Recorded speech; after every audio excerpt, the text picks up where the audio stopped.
Onstage, Onstage with Jim and Tom. Onstage, Onstage with Jim and Tom. Onstage, Onstage with Jim and Tom. Onstage, Onstage with Jim and Tom. Tom and Jim. Tonight we welcome a band called Lavender Scared to the stage of the Phoenix Theater. They released their Start again. You just died into it. You're like, nope. I hope somebody thought they were having a stroke. That was how I felt when I broke a string in the first take. Yeah. Now you know my pain. I know your pain. I know it well. 3, 2, 1. Tonight we welcome a band called Lavender Scared to the stage of the Phoenix Theater. They released their first full-length album, It Gets Bitter, in March of 2019, and that is why we are here today. There's a lot of both the personal and the political in this album, and tonight we'll dive deep into all of that, and later they'll share some songs. Please welcome to the program, Lavender Scared. Welcome. Hello. Yo. Hi, everybody. Hello. Yes, hello. I spend, or at least at my last job, I spent about 9 hours a day listening to podcasts, so it's weird being on one. The urge to laugh uncontrollably is... Uncontrollable? Yeah, thanks. That's how adverbs work. This is okay, well, let's just get right to it. This is the married couple. So Yes. that was really a married couple moment right there. Yeah, we got the matching tattoos and everything. Well, feel free to laugh uncontrollably at any point. Cool. And let's just do a podcast. Let's just do it. All right. Would you say this is a political band?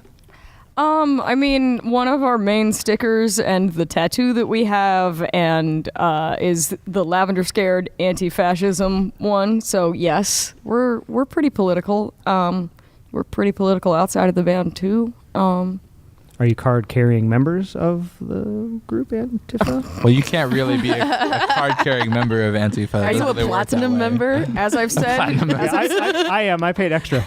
as I've said to numerous people requesting me for interviews, usually from college newspapers, no, you cannot be a member. And also, how did you get my email address or my cell phone number?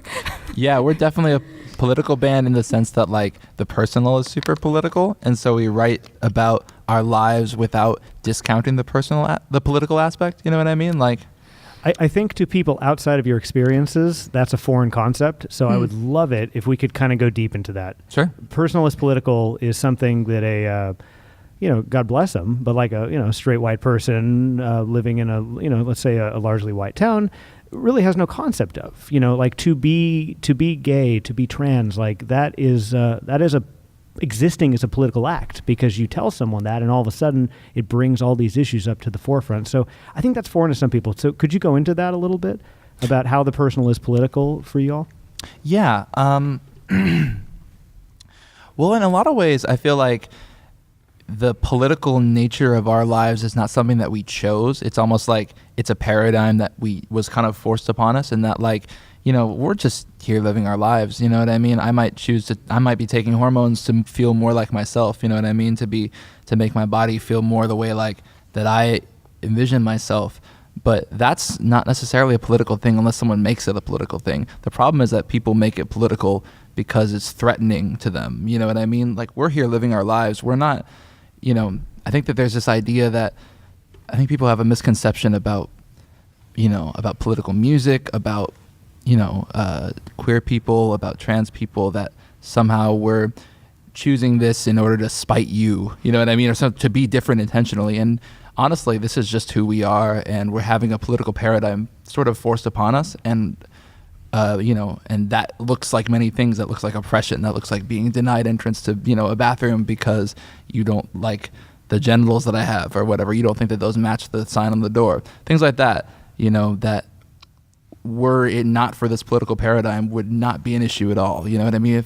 And so when we write about that stuff in our music, it's personal in that we're, talking about our lives, our relationships, but we're not discounting the fact that there is this intensely political aspect to everything about us because we are who we are. And that's not something we chose. That's not something that we're trying to what am I trying to say? You're not trying to foist it on anyone, which I think sometimes you're accused of. It's like the gay agenda, get it. We need to go grocery shopping. That's the gay agenda. Right. But Big gay is taking over. But there's also the thing. So much of this album was written during my last year of college, and I was just going to Berkeley getting a linguistics degree, and then a huge political wave crashed onto my campus, and there was a moment very much of like, okay, well, what are you going to do going to Cal right now? And that shows up, I think, a lot in our music. Not necessarily in how it was written, because a lot of the record was written before February 1st of 2017, but in how we perform it and how we sort of contextualize a lot of our songs, and very much even on the album cover, the artist that we were working with is an anarchist artist based in Chicago who I met on Twitter, and it just sort of beautifully happened. And I was like, okay, can you do outside of the window of this dorm room or co-op bedroom, the Berkeley skyline is burning, and it looks almost exactly like if those pictures that you have seen of the Milo Yiannopoulos riots were sort of if that fire in that single tree had caught into the rest of the city. And I was the like, rest of campus. Exactly. Yeah. I was like, Kit, that looks like the Milo photos. And she's like, yeah, exactly. Which was a very, there's I want to go into him and that whole thing. Sure. Did you find my op-eds? No, but I'd like to ask you about them later on. But were you on the East Bay the day after Trump got elected? Yes. San Francisco. Okay, so I was in the East Bay the day after Trump got elected. I was really close to downtown Oakland, and people were protesting, and there were helicopters flying over, and there was just this enormous sense of chaos that was going on. And I think a lot of people felt it emotionally. And so I'm assuming that you all were feeling that as well. I mean, I feel like everybody who lives in this country, if they didn't vote for him, felt like a substantial shift happened the moment that they learned that he was elected. That night was crazy, the night of the election. I remember getting a text from Bella of, I need to come over and get drunk. And Bella does not drink. That was a blackout night. And then the next night we were out in the streets. We weren't out for very long because you had a case hanging over you, Bells. But yeah, at that point I still had some charges, but and so I didn't. So I was scared to be out there for very long because I didn't want to go back to jail. But that night especially, like, we had already started the band, and we had already picked a name, and the Lavender Scare was a. You want to talk about the Lavender Scare real quick, Neil? Sure. I would love you because you all taught me history today. Really? Yeah, I didn't know about the Lavender Scare. So please, I would love. So we were trying to decide on a band name, and we were thinking about various things. We were thinking about Green Carnation as a band name. It's another. It's another gay history reference. It was more of a 19th century thing where if in like the era of Oscar Wilde, gay men would wear green carnations, but there were. We have switched out one lesbian bass player for another, and Charlie was not super into our band name being a specifically gay man thing, and so we kept shopping things around. Plus, it wasn't that great of a name. No, it's not that great, and it's a little like grandma's flower arrangement. But yeah, we landed on Lavender Scared from the Lavender Scare, which was the portion of the Red Scare where Joseph McCarthy and J. Edgar Hoover and all of them were convinced that if you were gay, it would make you more susceptible to communism because you had like a weaker spine or a weaker will or something like that. So the Lavender Scare was a huge purging of gay people from government work during the same era as the Red Scare in the 50s. And we picked then Lavender Scared, partially because there is a band down in LA called The Lavender Scare, and also because we all are very anxious people and are scared all the time and are stressed out. But in a lot of ways, it was also that we're history buffs and that we like studying history, and especially queer history. There's aspects to queer history that disappear because people, straight up, because people die and they're not alive to tell it anymore. Because these stories are things that are told by communities and not often told by history books. And those, it's a fact that our communities don't necessarily live as long as a lot of the more dominant communities in our society do. And so some of that was just like, let's have this aspect of queer history that we can put into our band. That was before Trump got elected. We had written a bunch of songs. We wrote the song "It Gets Bitter" before that. Did we write "When the Walls Break" before that? We at very least had the riff. I don't know if we had the whole song. And then Trump got elected, and suddenly we realized that this was actually a lot more relevant than we had thought. We were like, oh, this band name means something more than just keeping a history alive. This is about a present moment that either is happening or will happen, you know? So, and I don't know if we touch on this, but so the Lavender Scare, it was a witch hunt in the government that involved mass firings of gay people in the 1950s. And Senator Helen K. Simpson has written, the so-called Red Scare has been the main focus of most historians of that time period. A lesser-known element, and one that harmed far more people, was the witch hunt McCarthy and others conducted against gay people. Do you see through lines in this government-sanctioned discrimination and the government-sanctioned discrimination that we see today?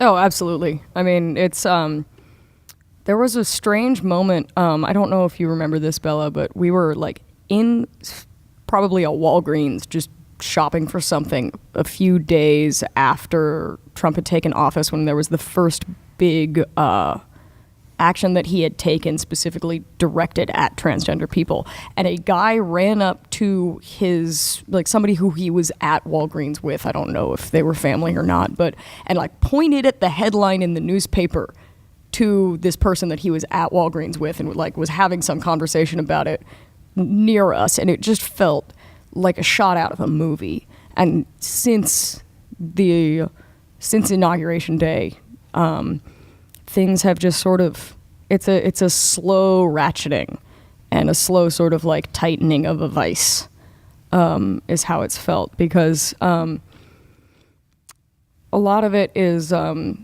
things that get felt in other states before they get felt here. We have really strong public accommodations protections in California. But yeah, I feel so weird about this because, like, right? I work for the government, and I feel like I'm working with more queer people than I've ever worked with in my life. It's amazing. But I work for the state. Yeah, the state of California, very different. Which is different. And you know, the federal government employs so many people, and then obviously within that pie chart is so many queer and transgender people. And there are so many, you know, queer and transgender veterans who are feeling very unsure about where they stand and that sort of thing. Plus, there's a certain amount of, like, rather than a big flashy purge, where, you know, especially now where that's something that would generate a lot of controversy, it's easier to slowly roll back our rights and slowly roll back protections, slowly roll back benefits. For queer federal employees, things like that, like in a way that slowly silences queer and trans people, versus like a big flashy purge and a big, you know, witch hunt, which, while horrible and destructive and, you know, the kind of thing that tears communities apart and destroys and eradicates history. This is happening, the same kind of thing is happening. It's just a slower, more insidious process, because I think they've just learned that that's a better way to avoid the headlines. You find yourself, especially in California, in these weird sort of catch-22s where, like, we have non-binary gender markers now, but I'm not going to get one, even though that would be kind of cool to have and feel pretty good to have that on the pieces of paper that I need to show somebody at the airport so that I don't get weird questions like that. But at the same time, it's like, am I on a list now? Does this mark me as significantly different to people in other states, other countries? Is this going to keep me from being able to get a passport? Or if I have to, if I catch federal charges, any kind of that sort of thing, where the small public sort of luxuries like that we can find ourselves having in a state like California, that you feel like within the larger national climate can even put you in more risk. Well, like DACA, you know? Yes, yeah, exactly. You know, and also we would be remiss to mention that, of course, this is all very intersectional, that, like, you know, it's much worse for queer and trans people of color, even in California. Like, I've heard horror stories from friends of mine who are trans and who are Black or Indigenous, or practicing Muslims, or who have talked to me about just like the things they've gone through at the TSA, at the passport office, things that trying to fly to visit their parents or whatever, like in another state, like horror stories that feel like they sound like what I went through in county jail or whatever, you know what I mean? And it's like if you target people who are intersectionally disadvantaged, there's less of a chance of like a big splashy headline, right? You know what I mean? It's just, so we can, even for us, like, as white and white passing, like queer people, there are people in California who are queer and trans who have it a lot worse than we do. Absolutely. So, yeah. I've seen this point made a lot, and if it's a repeat for anybody, I apologize. But do you sometimes think about, like, when we look at this stuff in 50 years, like, what we're going to think of how we lived? Yeah, all the time. Yeah. Yeah, it's really beneficial to think that way, actually. Because if you're just too stuck in what's going on, it's very hard to coordinate yourself or, mobilize your friends or anything you need to do. Mm-hmm. So if you look at it like your every move is like going to be history, it's probably a better way to handle everything more seriously, in my opinion. Because these arguments are always framed as like, just the other side, other side of the coin. Like, this isn't a hate thing. It's like the bathrooms. It's like, no disrespect to anybody, but it's unsafe for the children. You know what I mean? Or it's like the sports is like the new one that you're seeing now, where we can't let trans people play sports because it's not fair. And it's just it's like it's incremental exclusion, it seems. And I think it's more insidious now. I think 50 years ago, when we talk about like what we talked about the Lavender Scare, it was more like hit you over the head discrimination, whereas now it's kind of tricky. They try to get, excuse me if you've heard this phrase, but they're trying to shift the Overton window on a lot of this discrimination to where it's like, you can't say, and it's not in vogue to be transphobic or racist or homophobic, but you can definitely play with the lines of acceptability in terms of like what you say about protected people. Does that make sense? Yes. Yeah. Sorry. Oh, like you can sort of get away with a lot as long as you frame it in sort of the right politics of exclusion, that it's not directed at nice people. Like people are super worried, or maybe that sentence over. Maybe a lot of legislation will affect everyone to some degree, but it will affect certain communities far more. Right, where it's, so you won't notice necessarily if you're not in those communities at all. Where you end up with situations where for so many trans people are never going to end up in prison. So any legislation around trans inmates, or legislation, or actions by a DA or whatever, that's never going to touch you because you have a nice job and a nice house, and you will never find yourself in that situation. So you can kind of sit back and not care about the people who are at the very bottom, even though that act is also an act of rolling back your rights. You just are in a position where you don't have to think about what it would be like to be in that person's shoes. And a great example of that is that, so recently Amazon just introduced this new feature for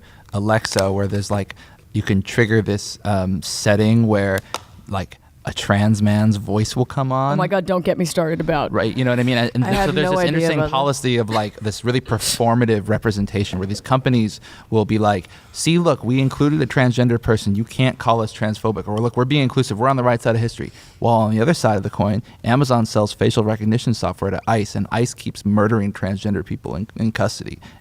But it's okay because Amazon included, let a trans person record some shit for a product that they sold.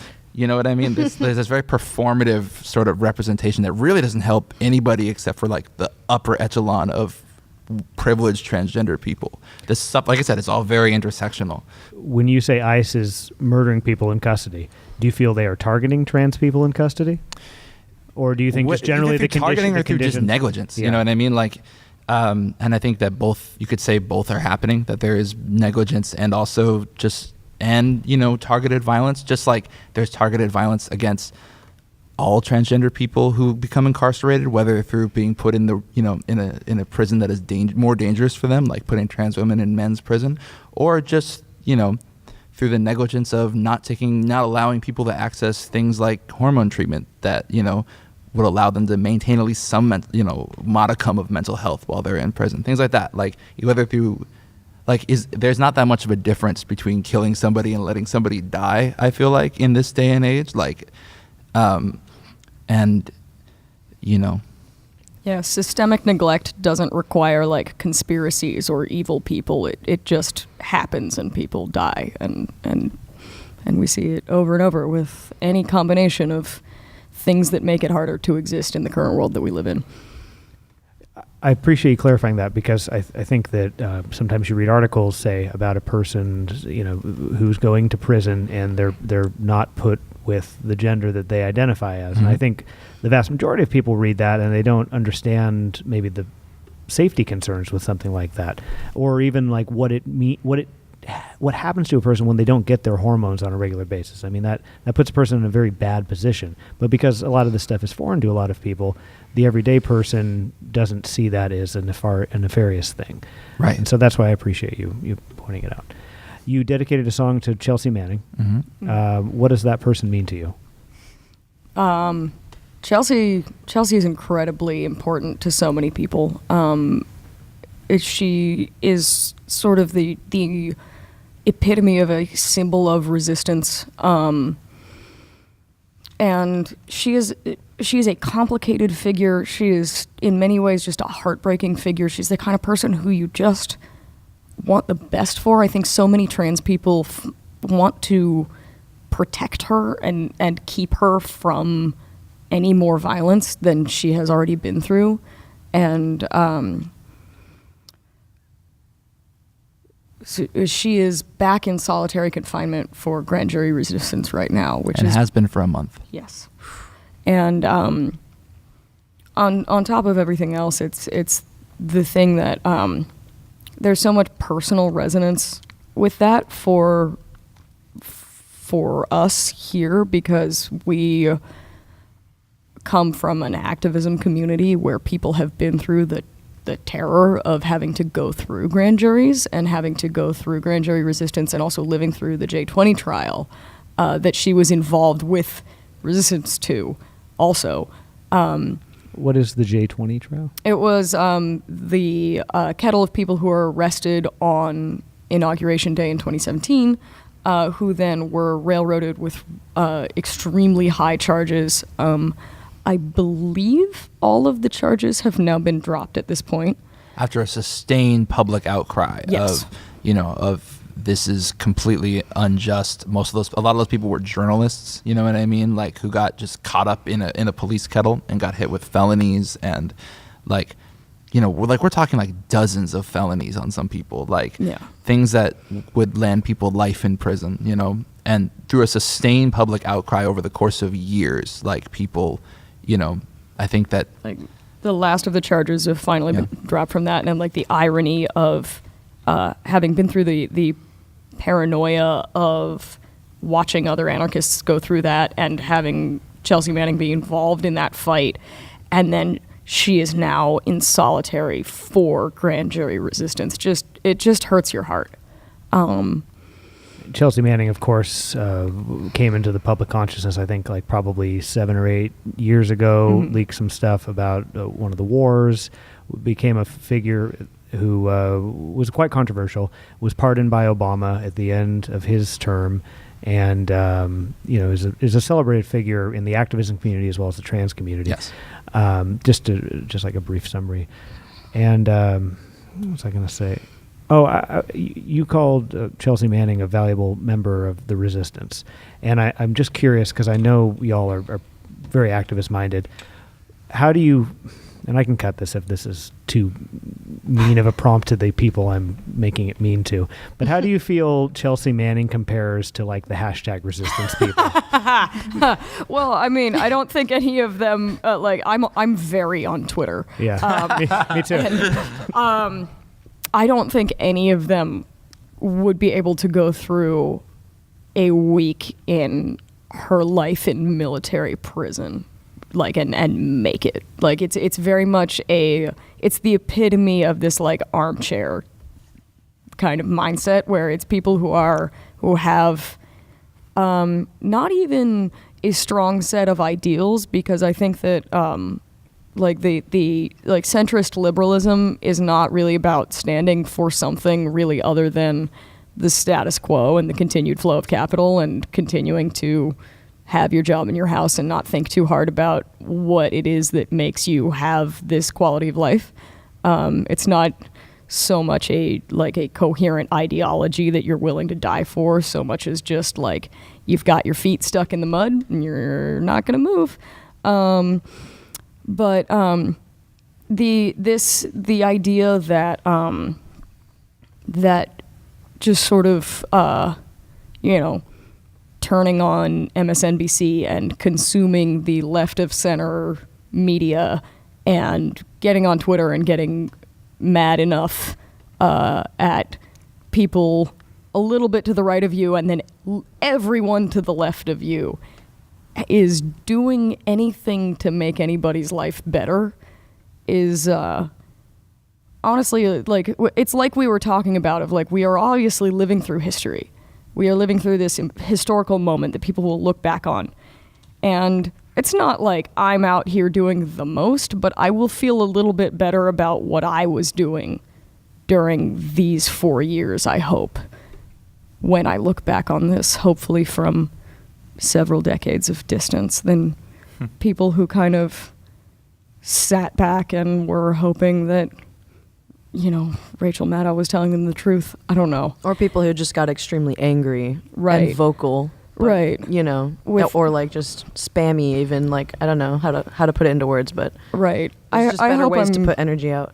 making sense. Sometimes you can find yourself in, you only hang out with other anarchists, but anyway. No, I think you are, and a way that I've heard it put, a criticism of the resistance people, in quotes, is that, this is a borrowed point, but that they just want to feel normal again.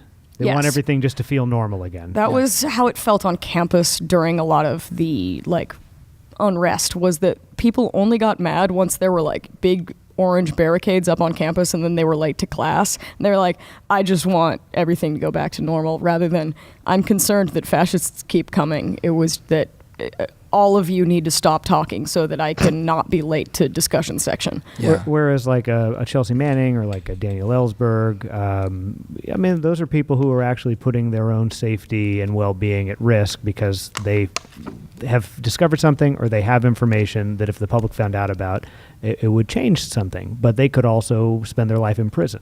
So anyway, I mean, those are people who are willing, in my opinion, to upend their lives to try to make the world better in their estimation, as opposed to just wanting to feel normal again. So I think that's a valid criticism. I don't know if anybody else. I mean, let's also, like, we talk about Chelsea Manning being in jail for grand jury resistance. What that means is Chelsea Manning's in jail for not snitching on her friends.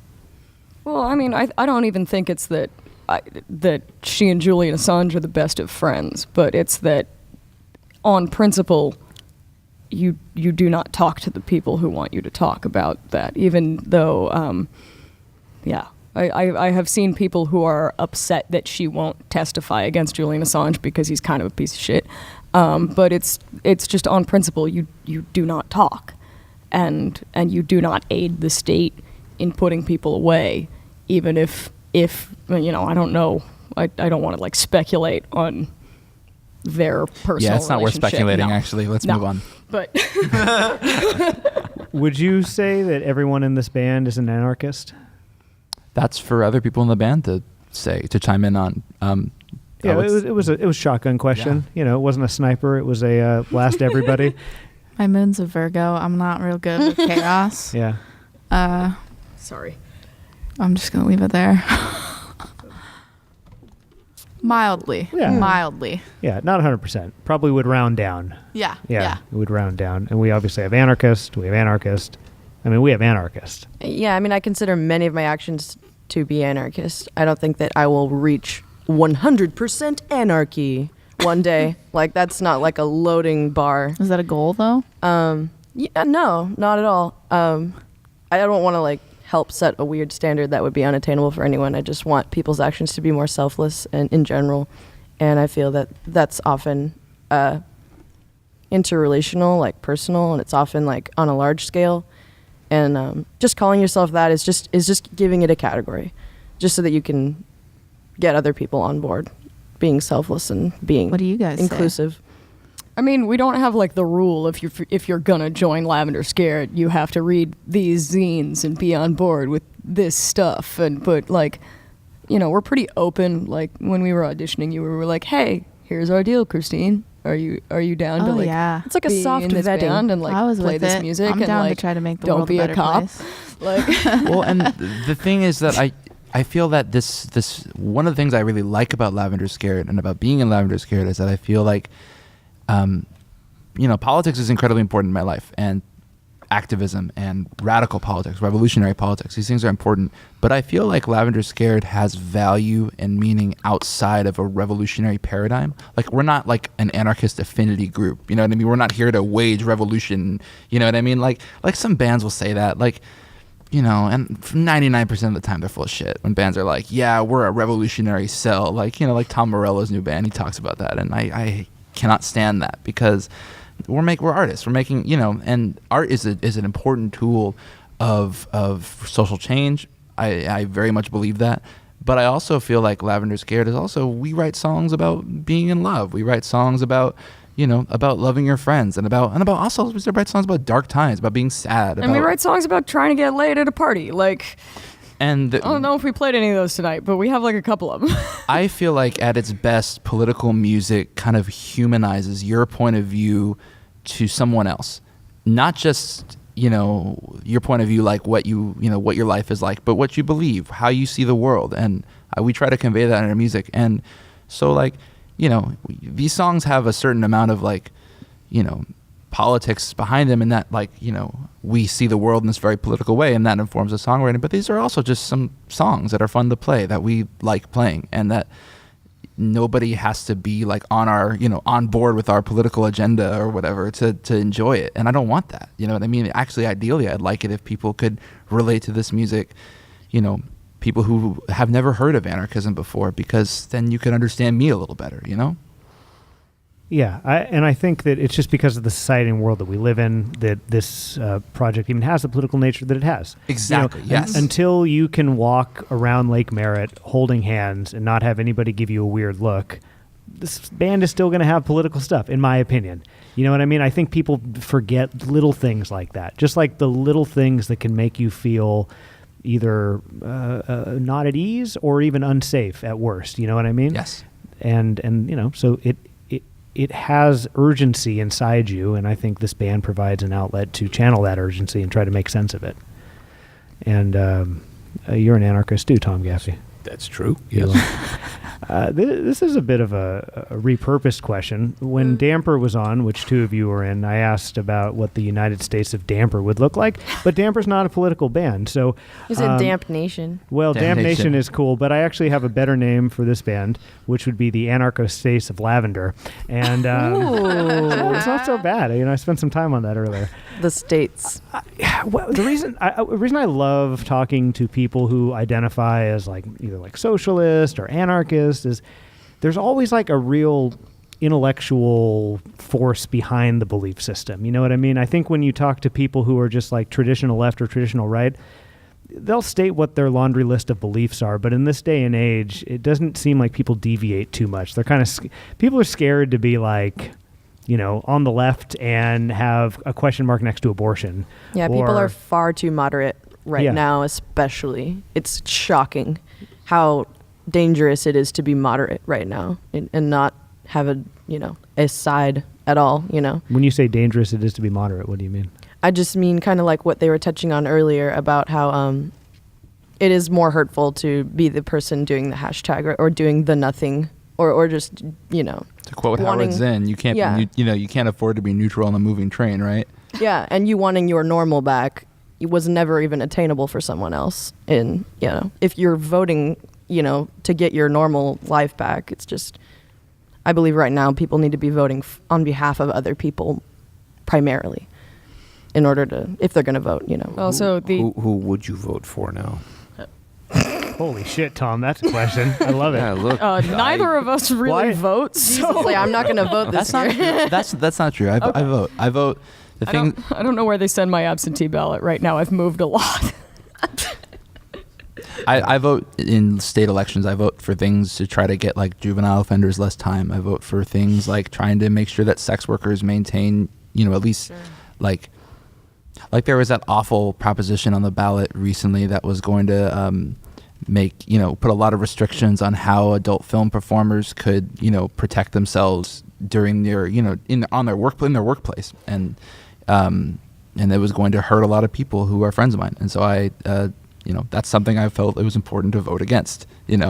I have no faith in any kind of democracy beyond anything local, and I have very little faith in that. But at the same time, I don't want kids to be in prison, so I'm going to vote against that. But I'm also going to be out in the streets doing other things. And the reason for my prompt about the anarcho states of Lavender is, what would a more perfect society look like? If you weren't like constrained by the reality that we live in. I'm always interested, especially with people who have thought about this and feel really not comfortable, largely, with a lot of the ways our society works. Especially like Tom, we've talked on the show a lot about anarchy, and as a concept, you love it. I do. Absolutely. And I'm just curious, like, if anybody has anything to throw in, like, well, what would that look like? This is a fun one because one of the other things I do is I'm a writer, and I write like I've written some like post-apocalyptic fiction that does in fact take place sort of in one of these, in like the anarchists out in the desert running around kind of thing. But it's funny because also if you get 5 anarchists in a room, every single one of them will have a different answer to this question.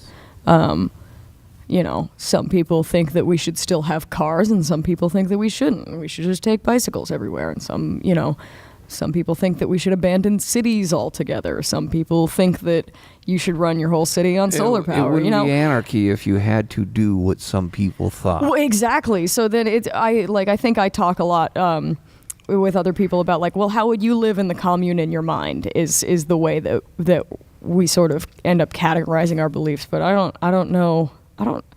It's hard because it's like, well, now you're asking me to tell other people what to do, and I'm really bad at that. You lose the whole concept once that happens. I think that that's the crux of it. I think that the anarchist vision of society is one without domination, or at least like, where any authority that anybody has over anybody else would have to be justified like to the fullest extent, where like, or replaced with a more egalitarian version of of human relations. You know what I mean? Like when you and your friends come up with a plan together to do something without forcing each other to do that, that's anarchy. When you and your band make a plan to let's go in the studio and let's make a record, we have this collective vision together without saying you have to do what I say because otherwise I'm going to hurt you. That's anarchy. That's anarchism in practice. There are days in the studio like that, though, Where we reach domination. Well, nobody argued for 100% anarchy, No. Go ahead. And I mean, so, ideally, if we can get to a place where none of us can call the government thugs on each other to make someone do, what we want, that's a better society to live in my opinion. I think domination is a bad thing for society. I think it does bad things to human relationships. I think it makes people cruel and it makes people selfish, and the ability to dominate other people and the normalization of that domination of being dominated is a thing that is just destructive to the human psyche. That's something I deeply believe, and that in a more perfect society we could do away with at least most of those things. And then I wonder if somebody wouldn't push back and be like, well, what about order?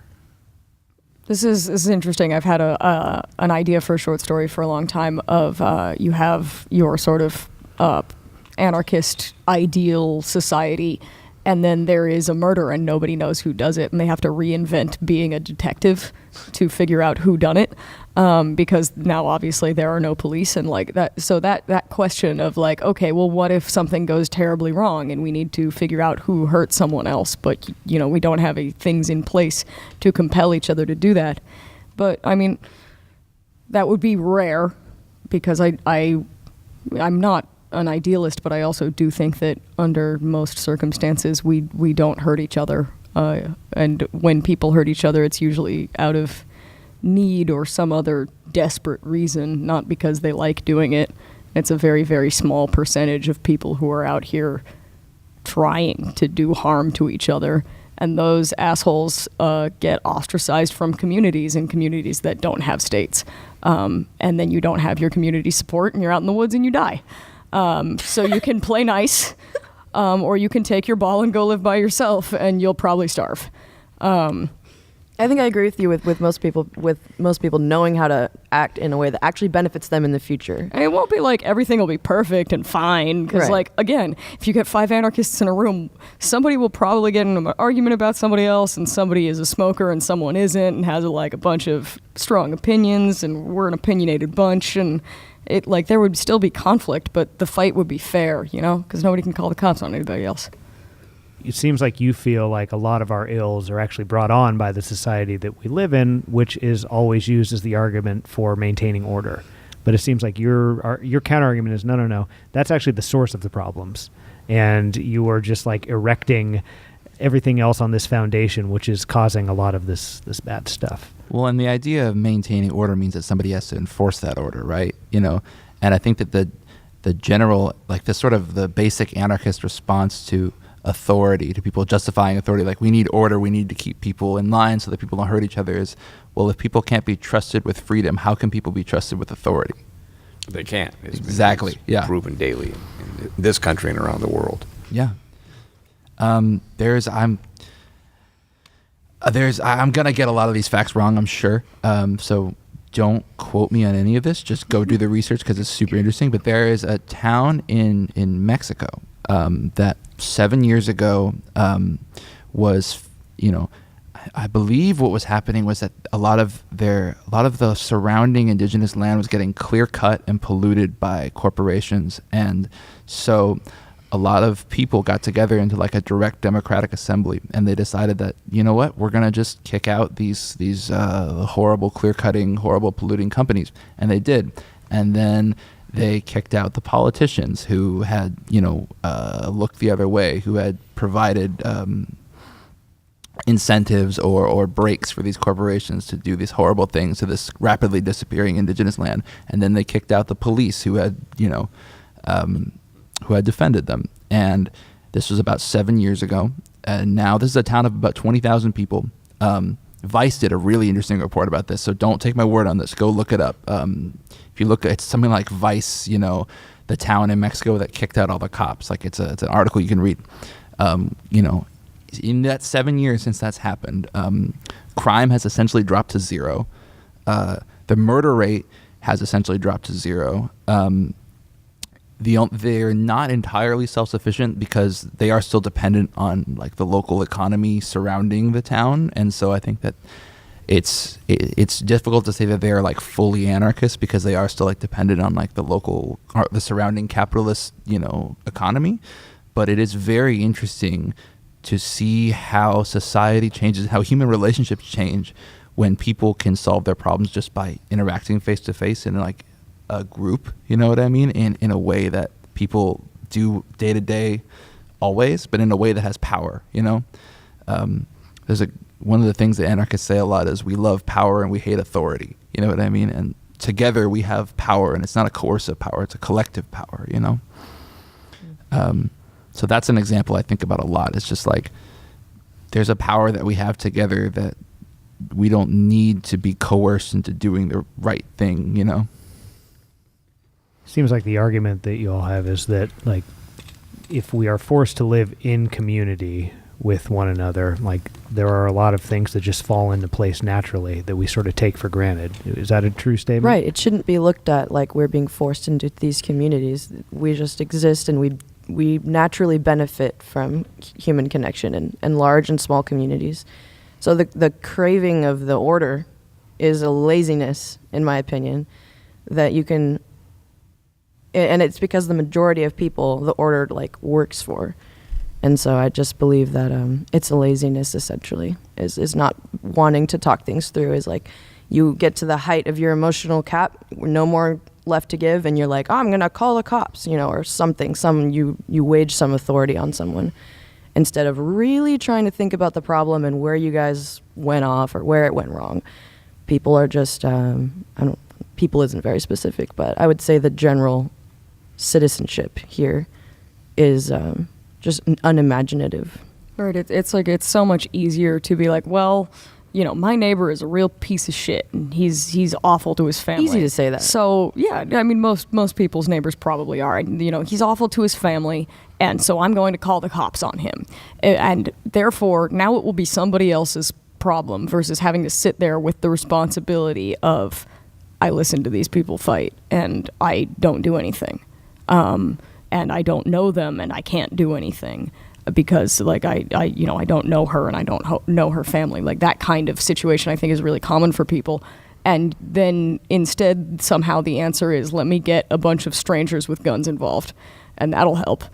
I remember being essentially, some percentage homeless, and one really bad night juxtaposed to others, where I wished that in a neighborhood that was very familiar to me that I could at least just like knock on someone's door and just request a very simple human need. But I feel that in this society, like things like that are just not attainable whatsoever. No, they'd call the cops on you. Yeah, easily. Like a lot of people asking for help get the cops called on them, Yeah. So. I mean, I'm sure there would be some people who would let you stay there, but that concept I think is foreign. But it doesn't feel attainable exactly to the person in that position. You don't even try. It's just kind of like out of reach. But to me, like looking back, it should be completely regular. Like I would, so. Right, and we almost have like a culture of not selfishness, but of like an I've got mine. You know what I mean? Where like doors are all locked, windows are shut. No one talks to their neighbors. You know what I mean? Like, Well, this is actually a point that you've made a lot and is becoming more and more and more real. And this is when you zoom way out from the planet, and this is when you look at tightening of borders and when you look at destruction of communities from climate change. You want to talk 50 years from now, I feel like you're going to see that on just the macro level. People are going to be unable to live in parts of the world, and they're going to be screaming for help, to get into other parts of the world, and those other parts of the world are not going to let them in. Kind of hilarious, actually. Yeah. Like, it's really ironic. Now that's been predicted, and we're seeing that start now. Mm-hmm. Actually, a lot of people are starting to close their borders down. You've got people that are being forced out of where they live in the Middle East, trying to make it into Italy and Greece, and Italy and Greece are being overwhelmed, and they're trying to slow that down. We have now... thousands of people at our border. Mm-hmm. And half of us are trying to stop that, and half of us are trying to let it come in. And we'll see how that plays it out. It's a thing that is really starting to take shape around the world. And I can't remember the name of the book. There was a book that I read several years ago, and one of the scenes was them actually machine gunning people trying to come into Australia, looking for a place to live. Boat people trying to get into Australia. And that is becoming real. Not necessarily in Australia, certainly not in New Zealand, but we're seeing that begin to take shape right now. I mean, Trump literally said that last week. He was like, yeah, machine gun, could we just better than a wall, We could do the wall, or we could just kill them all. And, the ongoing, the thing about, we were talking about like, oh, people just want things to go back to normal. Like, this is not going to go back to normal. And capitalism and liberalism has no solutions to this. And if it did go back to normal, it would be a shame, honestly. What is normal, for crying out loud? Normal is where the people you criticized, someone at the table criticized earlier, I think it was you, the people who maybe have a place, have a house, and who largely are not really affected by a lot of the stuff that you are all concerned about. They have a conscience, and they would like everybody to be treated equal, but ultimately their lives are pretty comfortable. But they don't like waking up and having Trump be president. That's normal for them. Well, what I'm saying is that this is the criticism of the hashtag resistance that we were talking about earlier. Like, what is abnormal to them is how they feel, not the consequences of the policies, or even like looking down the road 20 or 30 years and thinking about that. I feel like there's a lot more emphasis on like, let's go back to Obama, or let's go back to a good Republican, you know. But I agree with you. I don't think that they're going to get that. No, especially with this looming, with just the conclusiveness of the science that we have about our planet. It's just funny that that's what's going to get people off their feet, like inevitably. Like there's no questioning that there's no other thing that will affect everyone other than that. And for the human race, it takes so long to come to that conclusion and do so much irreversible damage before you can even begin to go the other direction. It's just laughable. But what's tough about it is solving the problem of large communities and even countries ending up either underwater or unlivable, uninhabitable. Is it requires a car to go by with a loud engine so that I can hear myself. Thank you. Oh. Not done I yet. don't like Ooh, that. not done Boy, yet. this is someone Oh, I man. don't like. I don't know this person, but I just have a sense that we wouldn't get along. That's a guy who's just got to let everybody know He's got a big dick. Big dick. I was like, big dick machine. Yeah. Well, that's staying in the episode. Loud engine. Anyway. That's the intro clip. My other car is my dick. Yeah. Write it. All right. Back to the just looming death of millions. Yeah. Fuck. Back to the end of man. Yes, can we please? Anyway. Yes. Solutions to it require a fundamental reimagining of society and how we do business as a people. Because, Tom, you're right. 50% of people say, block them out. The other 50% of people are like, no, don't. But they don't really have like a coherent argument as to, I don't know, like set in place, because you can't make the argument in this society of open borders. That's a non-starter. Mm-hmm. You just can't make that argument. Well, you can make the argument. What I mean yes. is like you can make the argument, but it's just like the majority of people hear that and they write you off. And so my point is that we're at this moment in time where like it requires a fundamental reimagining. Something like open borders, if that is your argument, that would require a fundamental reimagining. But it really wouldn't, because the EU has that, and they seem to do mostly fine under the circumstances.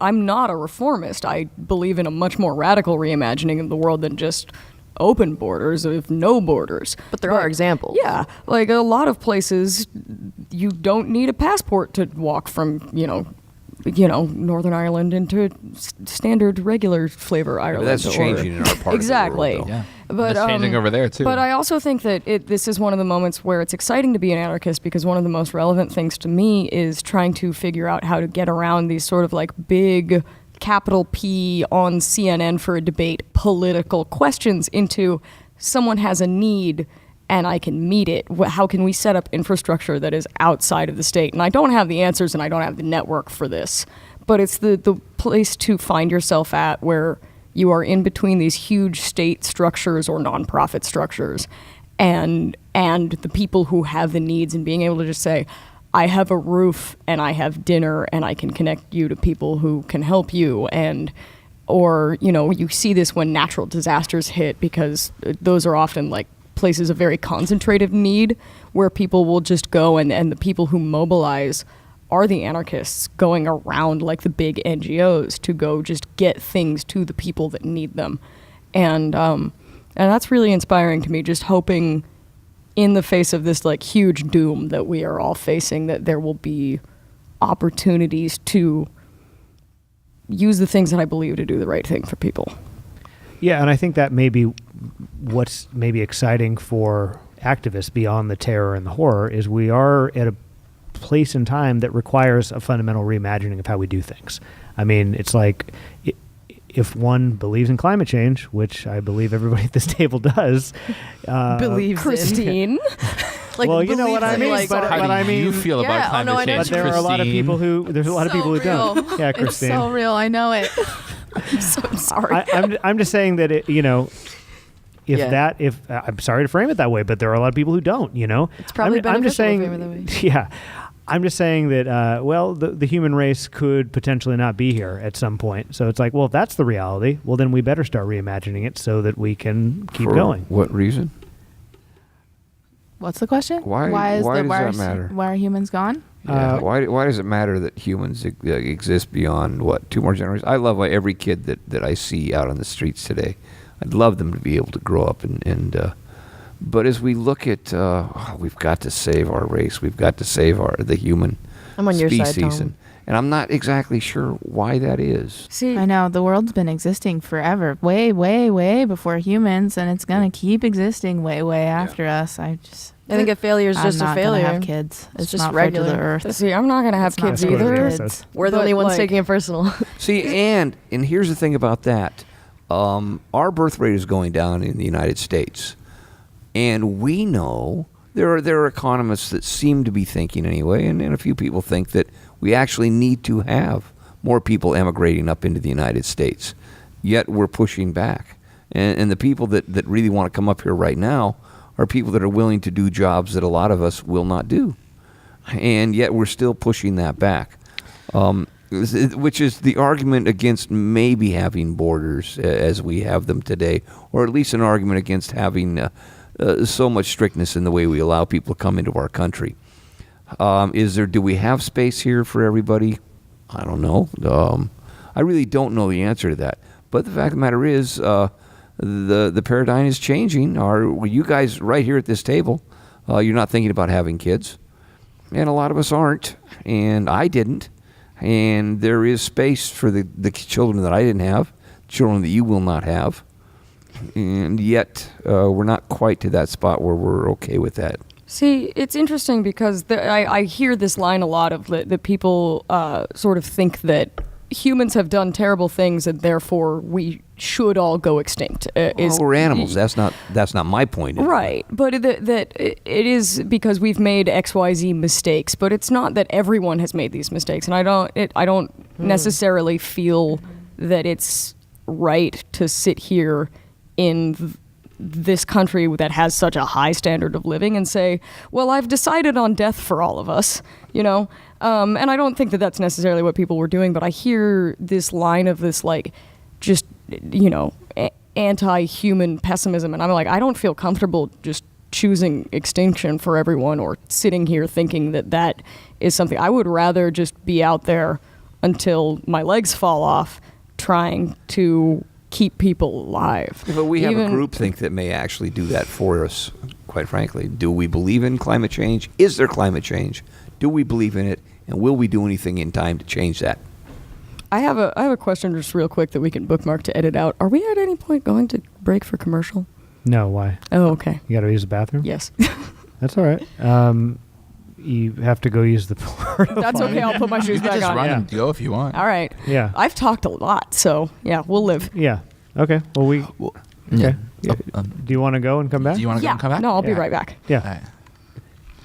Well, the interesting thing, just to jump off of what Neil just said about feeling uncomfortable with sitting here and choosing extinction for the human race, or saying that, oh, fuck it, you know what I mean, is that there's a lot of people in our society who wake up every day and continue to choose that most people starve, or that a lot of people starve, or that a lot of people don't have homes. And that's a thing that people do, and they live with it. And it's the more we can get away from that kind of thinking of, I'm okay with the fact that there's enforced scarcity in the society. I'm okay with the fact that there's more empty homes in Berkeley than there are homeless people. The more we can get away from that kind of thinking of where we excuse and normalize these denials of resources or in interest of preservation of a system or whatever, or even just the better. The more we can get away from that, the better. Isn't that wild to you, though, about how people don't look at all the empty industrial space and all the empty homes, and it does not naturally cross people's minds that people on the streets could be in there. Oh, it does though. Oh well. But what I mean is vast swaths of the country. Right. Because of just, the society that we live in. We're not taught to think that way. Mm-hmm. It's not a thought that I would have had naturally before the last couple of years. I mean, the last couple of years has been, I think, a political awakening and just an emotional awakening for a lot of people on a lot of things, myself included. But it is really interesting that you cite that, because I assume that's a real statistic. There are a lot of empty homes in Berkeley. Oh yes. Oh, Yes. Oakland especially. And Oakland, a lot of Berkeley, people San walk by and Francisco. they're like, "Oh, I can't wait till that's a bodega," and I'm just like, "But, like, you know, there's a guy in my hometown who's friends with some of the people I used to work with there, who really wants to utilize the church that he works at to house homeless people, but he's fighting all these like regulations and all of these like code things that keep it very difficult for him to just help large masses of people. But He there's only- a point to some of that. Right. So we have all these empty buildings, but we can go back to the ghost ship and realize that if we're going to house people in these buildings, we are going to have to make some improvements. So we're going to have to make those houses, those places livable. They've got to be plumbed. They've got to have. They've got to be safe. Yes. And they've got to be warm. So it's more than just the empty spaces. It's actually making those spaces habitable, and for a fairly sizable amount of the homeless people, there's also getting them to want to come off the streets. Quite frankly, 'cause I know several that really don't have any intention of. They've been offered ways off and ways out, but they're quite comfortable where they are, and that's anarchy. Yeah, I mean, if that's a choice someone wants to make for themselves, then like, you know, go for it. Yeah. But also like even, you know, getting away from even like long-term living situations, like if you own a car, your car has a heater in it. You could keep someone alive on a cold street at night. And the fact that people don't, and that's not even a thing that crosses people's minds, is, hey, maybe I should leave my car unlocked so someone can stay warm at night, is a sign of what our society is about. That's like that we're more willing to preserve this idea of private property or of a housing market or a free market, whatever that means, than human life. And, you know. It's powerful. Okay, I just want to follow up. You'd be fine with the human race going extinct. Yeah, I don't. Yes, not purposely. I certainly wouldn't seek it, but at the same time, I don't. I think we are narcissistic as a species, and So you think survival for survival's sake is not yeah. a worthwhile So endeavor? do I think we should be heading out into space and colonizing Mars and the moon and all of that? Do I think we should be for the good of our species, mining the asteroids and mining the universe? No, I don't know if that's the thing we should be doing. I don't think our species is that special that we really maybe should be taking these risks. Now, and I will say, because in my mind, what I consider about death and such, quite frankly, if there was a chance for me to come back and have better skateboards than I had when I was a kid, and live on a town that has a swimming hole on the river, hell, I would love to have a world like that.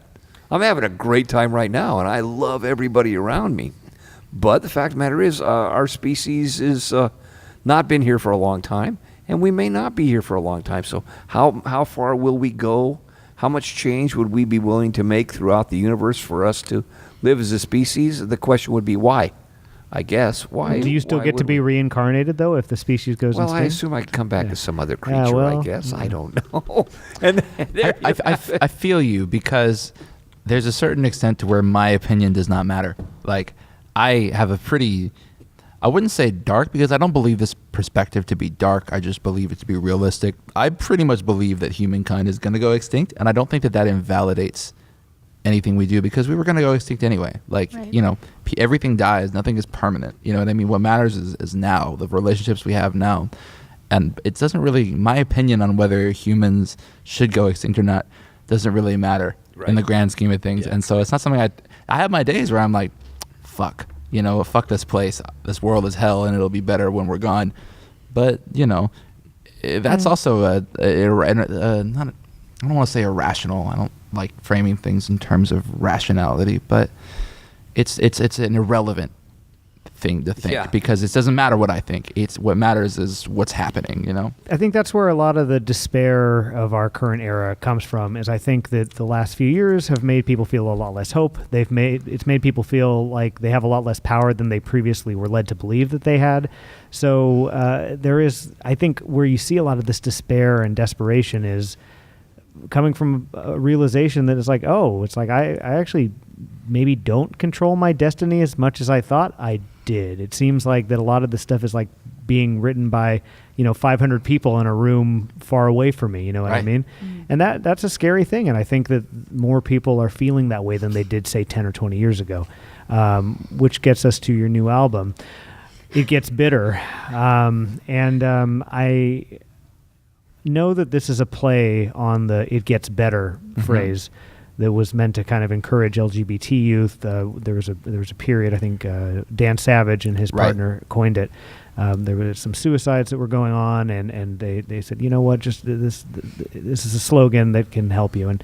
And I'm curious, like, is there anything here to talk about with that title beyond the wordplay? Well, it's interesting coming into it off of that conversation about hope, because I have found myself as a very strong nihilist, and to tell someone something like, oh, it will get better, keep going because you know that there is going to be something better for you, without actually knowing if that will happen for that person or not. That is a lie to make you feel better, you, the person who has survived. And a lot of this album is an album that is about going through really hard times. The title track, It Gets Bitter, is there's a lot of it that is about, my final years of high school and my first few years of college, which were, as they are not for a lot of people, just, not happy times in a young person's life. And things did not get better when I came out. Things did not get better when I got away from my family necessarily, or found my way to college, or, I will be depressed until the day I die because it's genetic. And things, it's a thing that I think of, and not in a dark way, but it's like, it's a terminal illness. It'll get me some way or another. Maybe it'll be that my back breaks down, or from the stress, or whatever it is. But it's like catching cancer early, and then you just know it's there and you monitor it, and it'll catch up with you one day. And so that idea that it is actually not going to get better and you were lied to is kind of underneath so much of this, of you won't find love. Maybe you will, but you're not guaranteed love. And the guys who made PSAs that told you that you were going to go to college and move to the big city where you were definitely going to be able to afford an apartment, and you were going to find love and find a career and everything was going to be fine. You just had to keep going. That they were completely full of shit. I think it was actually more attainable for them, and saying that things don't get better is less of a nihilistic thing for people than it is just a little realism that they need. It's actually, I think, is more beneficial to be nihilistic right now. We used to have a song that had a line in it, "Hope is a mistake," and that was just sort of a fact for us in that moment. And it's not that things are necessarily dark and all I do is sit around and think about skulls and death, but that is still frequently true, that the good life is not necessarily just coming to you because you lived long enough. Do you feel like meeting Bella and marrying Bella made your life better? Oh, I mean, I don't even know if I would be here. That is a true fact about me. But and on top of it, just everything changed. My politics changed. I am the kind of person who needs a person, and now I have a person. And That's a very Barbara Streisand-y. Barbara's canceled, actually. Yeah, I was going to say, fuck Barbara You didn't get the article. it was so quiet for a second. Listen, as a dramatic Jew, I will take it. Given current statements that may or may not have been made. Hey, if he'd said it a month ago, it would have been fine. Exactly. Barbara Streisand. But Yeah, but in anarchy, why not? wait. Why couldn't she say that? Oh. Okay, so We were getting so good. we're talking about the album title. You're right. We're doing so well. We'll have the free speech I think discussion later. Let's give this moment that you were just having a little bit of an extension, because it was a beautiful thing that you just said, and I'm struck by it, not because I find it contradictory to what you said before, because it seems like you're your anger at the phrase "it gets better" is not the possibility that it can get better, just that somebody would definitively say that to someone else when they actually don't know that to be the case or not, because it could actually get quite worse. And it's okay to accept that it didn't get better. Like, it's okay to accept that you're in a shitty place. Like, and also it's hard to quantify that. It's hard to be like, my life is better now than when I was 16 and I was in the closet or whatever. Like, I mean, I would say, yeah, my life is better now, but that, I don't feel like that was something that happened to me. And I feel like that was a neutral process in which I just, things happened and I got better. Like, that took work. It took work for me to accept that I was a miserable, fucked up person that I had to change. And that's not something that comes from a platitude that someone tells you. That, you know, that's something that takes work to acknowledge that things are not going to get better just because I want them to. This is something I have to work at. I have to find a better life for myself. And the first part of that is acknowledging that, yeah, I was lied to, and that, or, you know, yeah, that the world that I thought I was growing up into was not the one that I ended up in. You know what I mean? And I think that that's something that everybody at this table can relate to. And I think that, you know, it's what, you know, to go back to the album title, the idea that, like, it's okay to be bitter, it's okay to be jaded, because that's a first step towards accepting things as they are, and then that's a step towards changing things.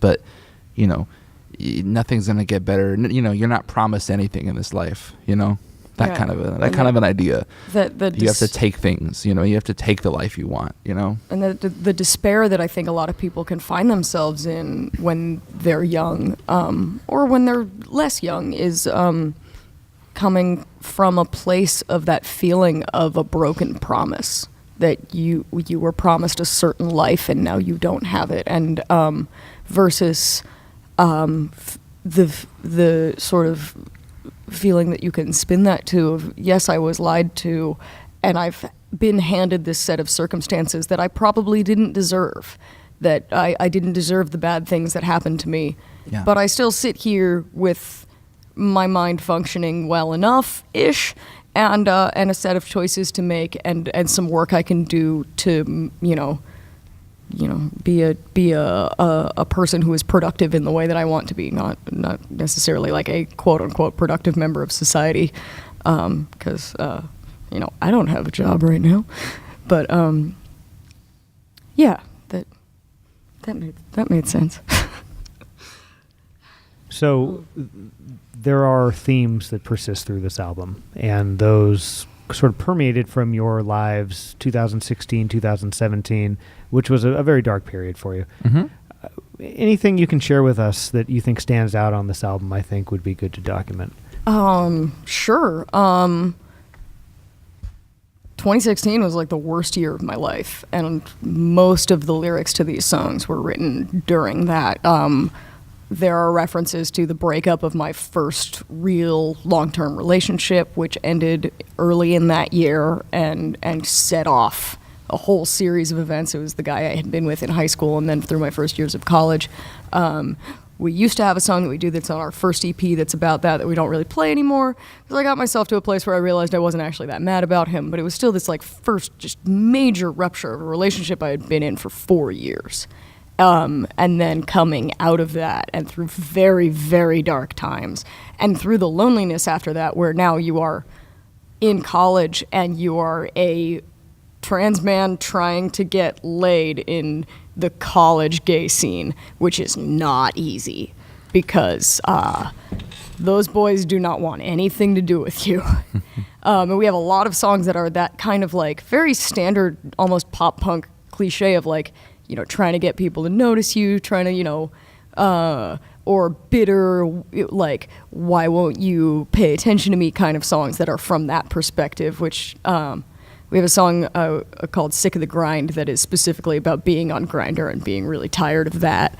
And that experience makes for some really funny songs, but it's also like was a super real period of my life where I was just so lonely and I felt so shitty about myself, because it was like nobody wants to touch me, and like that whole like messed up thing that people, especially like young trans people who can fall into attaching validation to will someone fuck me or not, which is a dangerous trap. Kids, if you're listening to this, stop trying to date cis people. It's bad for you. And just give it another couple years and go to therapy, please. The experience you just described would be so foreign to anybody who doesn't know a trans person. And I appreciate you sharing it because that's a super vulnerable thing you just shared. Sure. You know, most people, you know, they have insecurities about their appearance or whatever, or like, will someone love me or not? But what you just described is, it cuts to your core of your value, especially when you're already lonely. And then you have a decision that you need to make. It's like, do I share this piece of information on the front end? Or do I like get to know a person a little bit and then do I share it with them? It's like, which is riskier? And again, we don't need to go down that road. It's just that this is like a whole set of circumstances that people who don't have your experience don't realize and don't realize how hard it is. Well, and then it's interesting then trying to write fun songs that will be fun for punks to dance to that are about this. So if like, okay, like, all right, let's take this, let's distill it down to its emotional core of whatever it is, of anger and sadness and that kind of thing. And then let's turn it into a really badass song. And let's play it really loud at a bunch of people who might or might not share that experience. And that's always a very fun process for me. Like, I think for some people, depending on what genre you're working in, that could be kind of alienating if you're like a singer-songwriter really putting your soul out there. But we, as a band, tend to have just a little bit of distance and a little bit of humor that makes that process easier, of like being out there being like, all right, yeah, this is super vulnerable. Also open this pit up, like dance to it. It's really fun. Humor or on a song like When the Walls Break, it's almost like a bravado. Right. There's a lot of swagger in some of these too. Like we have a song called Nothing But the Best that is literally about not being able to get laid at a party. And like being like, well, fuck you then. And it's just because you're trans, because someone realized you were trans and decided they didn't want to fuck you. Yeah, it's very specific in the lyrics. And it's also like so much fun to sing. It doesn't like, it's not like I'm out there on stage feeling really bad about myself and thinking about college. Like, it's if that makes sense. There's no method acting that has to happen for these songs to be a good time. No, you put them through the song grinder. Exactly. And out the other end came something that you now get to have some fun with. Right. Yeah. Right. You experienced the misery, and now they get to experience the fun. Right. Because you experienced the misery. Right. There's a funny alchemy that happens there where we take something that's incredibly personal and negative and scary and alienating and hard to sit with, and we turn it into something that is not only fun but is empowering, can have a swagger to it, can have a sense of personal accomplishment attached to it, of like, here I am, I'm still here, even though we're talking about this awful thing. Like, we have a song called Kill Your Sons that's literally like about, it's literally, we're joking but not really joking about feeling like we want to, telling our parents that we're going to kill ourselves. You know what I mean? And that piece is actually based on a prose poem I wrote in high school that is like one of the darkest things I ever wrote. I wrote it and then I like sat there looking at it like, I've scared myself because I wrote this. And there are like, and then that turned into this like just absolute banger. And that's really cool to me. And it is, it is quite literally about suicide. I'm like, get on board or call the morgue. But it's very cool, like being able to, that like I did, move on kind of past that really dark period of my life, and it can be funny now. That is cool. It is also cool that it is such a fun song to play, and that, I can put on my tall shoes and dance around, and generally people have a good time. Does it surprise you that you've lived this long? Sometimes. Yeah. Hell yeah. Yeah. Yes. I didn't think I would be lived to see 21. Yeah, and there's something very liberating about that. It's like, you're like, when you've gotten past that age that you didn't think you were going to get to, you're like, well, this is bonus time. Shit. That's what I'm saying. There's a Frank Turner lyric that hit me so hard once when I heard it, where he says something like, the lyric is something like, I used to believe that I wouldn't live to see 25. And when you live like that, every day is a gift if you survive it. But now, was it? Oh God, I don't remember the rest of the line. I'm tripping. Sorry. Well, Well, it's the simpler version is the Pat the Bunny. I always wanted to die young, and now I feel younger every day. Yeah. Come back, Pat. We need you. You mentioned the song "When the Walls Break." Yes. And this was inspired by some pretty powerful experiences you had. Yeah. Could we talk about that a little bit? Yeah. Directly, it was inspired by the first time I went to jail, which was when I was at a protest, and I was, there was some vandalism happening at this protest, and this is right before I met you.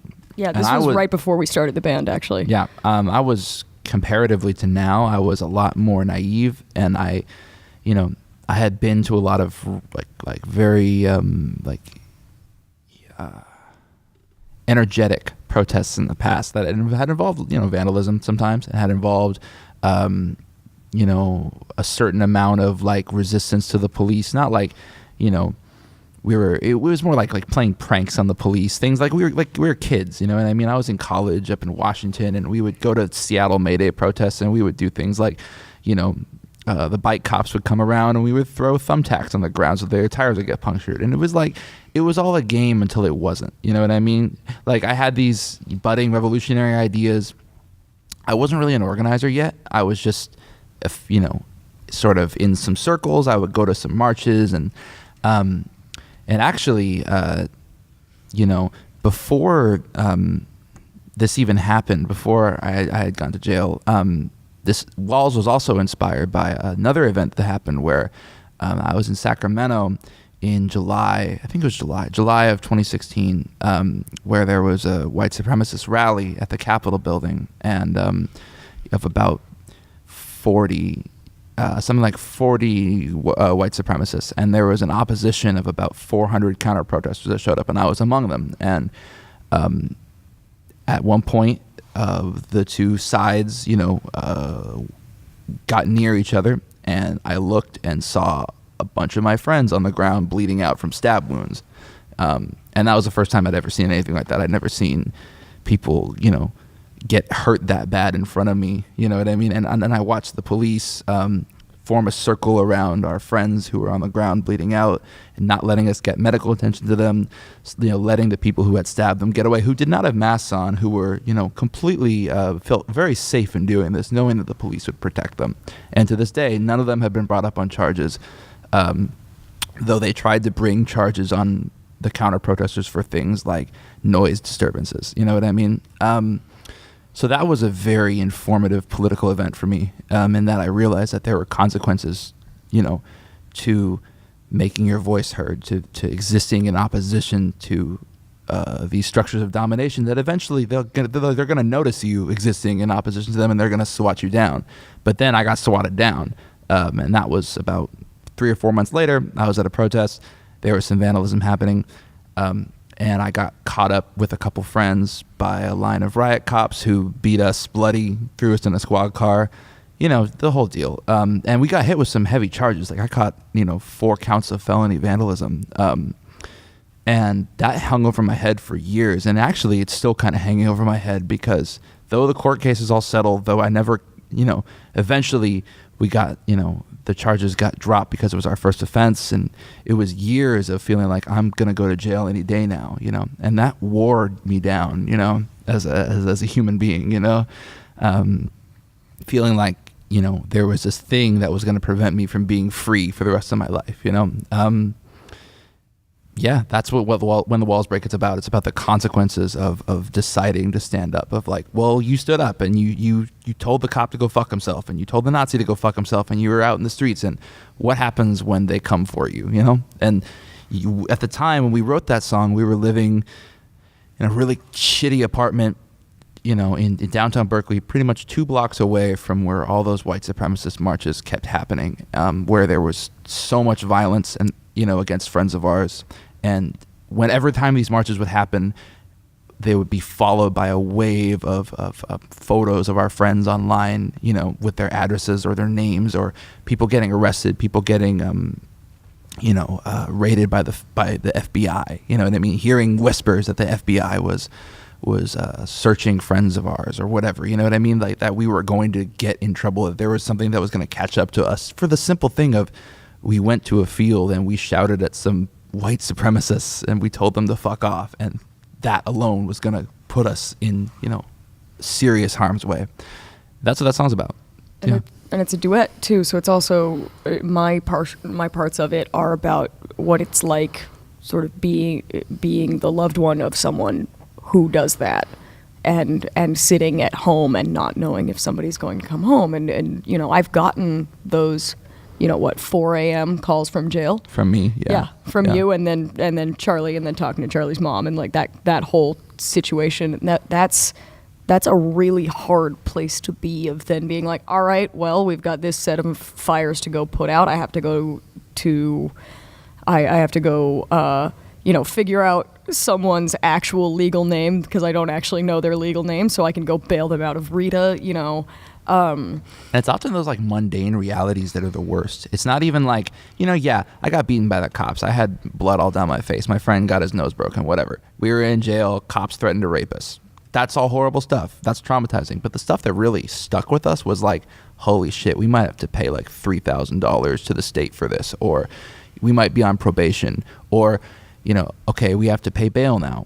I don't have that money. Who has the money? We have to try to figure that out. Like those little things, those little mundane realities of the criminal justice system or whatever, like, are the things that really wear you down over time, of like, oh, the bail bonds people are trying to extort us, whatever, things like that, these little injustices that people don't even think about, when they think about like protests, or they think about, there's like sometimes there's a romance to like, oh, I'm a revolutionary and I fight the cops, and that got crushed out of me pretty quick. And that's, I think, when I became a real organizer, was when I decided, there's no romance in going to jail and costing your friends a lot of money. There's a romance, what I mean? The value here is in what we do together, and the work we can do together, and the freedom that we can win for each other. There's no romance in going it alone and getting your ass kicked, And for all the paranoia in When the Walls Break, it is the kind of song that I wouldn't write now necessarily, because we've been through so much that my perspectives on that, like the line, baby, aren't you scared, maybe, but I don't care, is really fun to sing and is a good time, but doesn't even necessarily reflect the reality of being in that situation, because you actually do care, and then you're sitting at the bail bonds place, writing a huge check to just get your friend to have one less night in jail, and you don't have that kind of indifference anymore. And it's not that like, oh, I'll never play it again, but it feels different with 2 years distance. Plus, that song is written from a perspective of deep isolation, and that's not something we necessarily feel anymore, because we're connected to a vibrant community of people who are also in the struggle with us. And we didn't necessarily have that then. We kind of felt very much like we were alone, like we were the only ones going around Berkeley and tearing down the swastika stickers when they would come up. We were the only ones that would follow the guys with the Trump flag around and like make sure that they weren't, harassing people on the street. And we don't feel that way anymore. We have a beautiful community around us. So we write from a different perspective now. It's kind of like what you talked about with little communities instead of big cities. You're trying to just like push these people out of your community. And that's why I want to get to the Milo story. Mm-hmm. You mentioned up the op-ed that you had written, because you were writing for, was the Daily Californian? I had an opinion column at the Daily Californian in the fall semester of 2016, which was also when we started the band. And a lot of the things that I wrote columns about, because it was more from a perspective of just kind of being like trans and loud and angry. And I wrote columns. I wrote one actually about like all of my miserable dating and hookup experiences. I wrote them about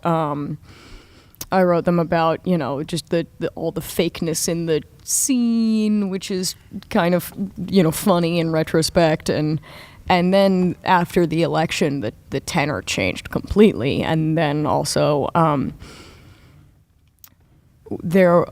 of the things that I remember the most about the day of the inauguration was when we came home and we were sort of decompressing because we'd been out in downtown Oakland, just like standing around with a banner. Nothing that much happened in Oakland itself.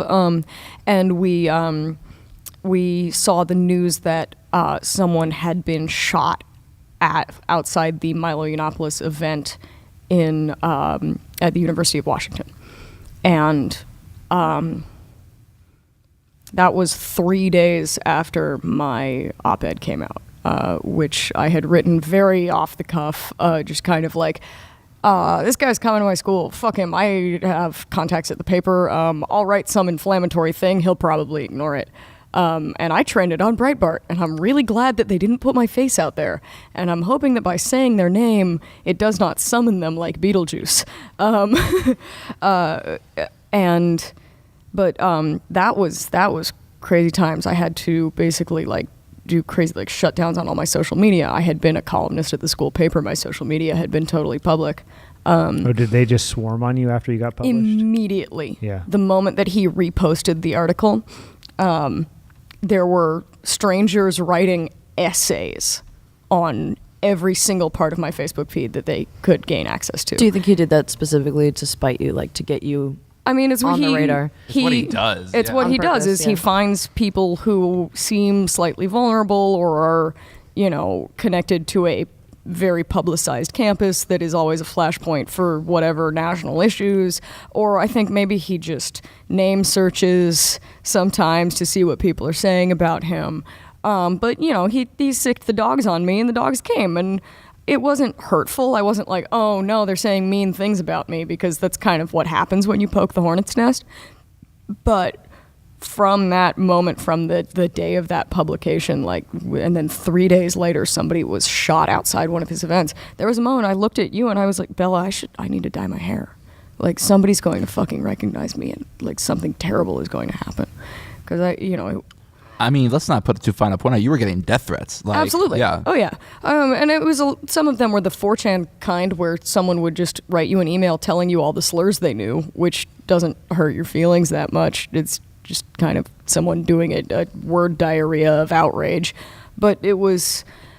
and then after the shutdown of his speaking event, my face was showing up on docs sheets of that white supremacists on the internet were spreading around to each other of like, this is all the Antifas in Berkeley or in California, or like, here's all their Twitter accounts or whatever.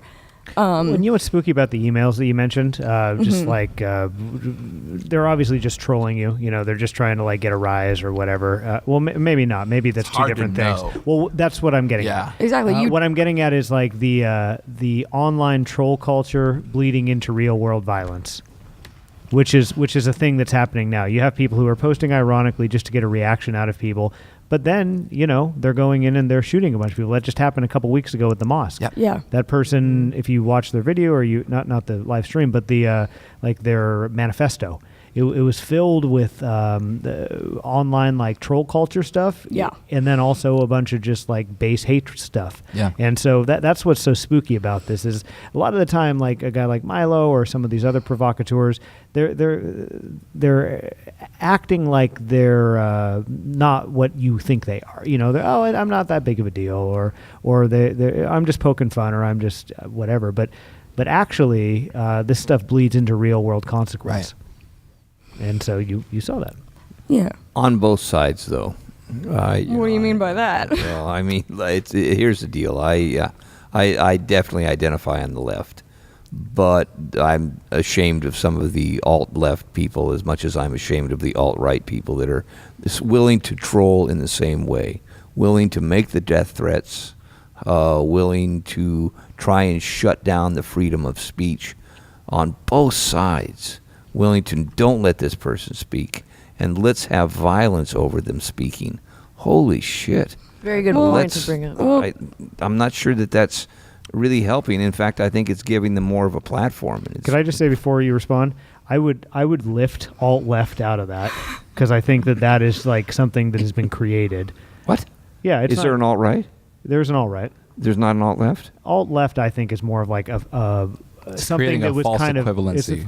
I don't think it is. But I think that you make a very valuable discussion point of shutting down speech and the discussion of like, should That's we a very shut down alt-left speech? thing to do. If you're going to be shutting down someone who has a different opinion of yours, that's very alt. There's a difference between that and words that actually incite violence immediately, if not further in the future. Let's get into this one because Sure. obviously in the I was there the night of February 1st, and that's on the record. I wrote an op-ed about being out there. Now, February 1st was when? With the night of the big Milo Yiannopoulos riot. Was that the shut object down to shut him down, or was the object? Absolutely was to Okay. keep him from talking. Okay.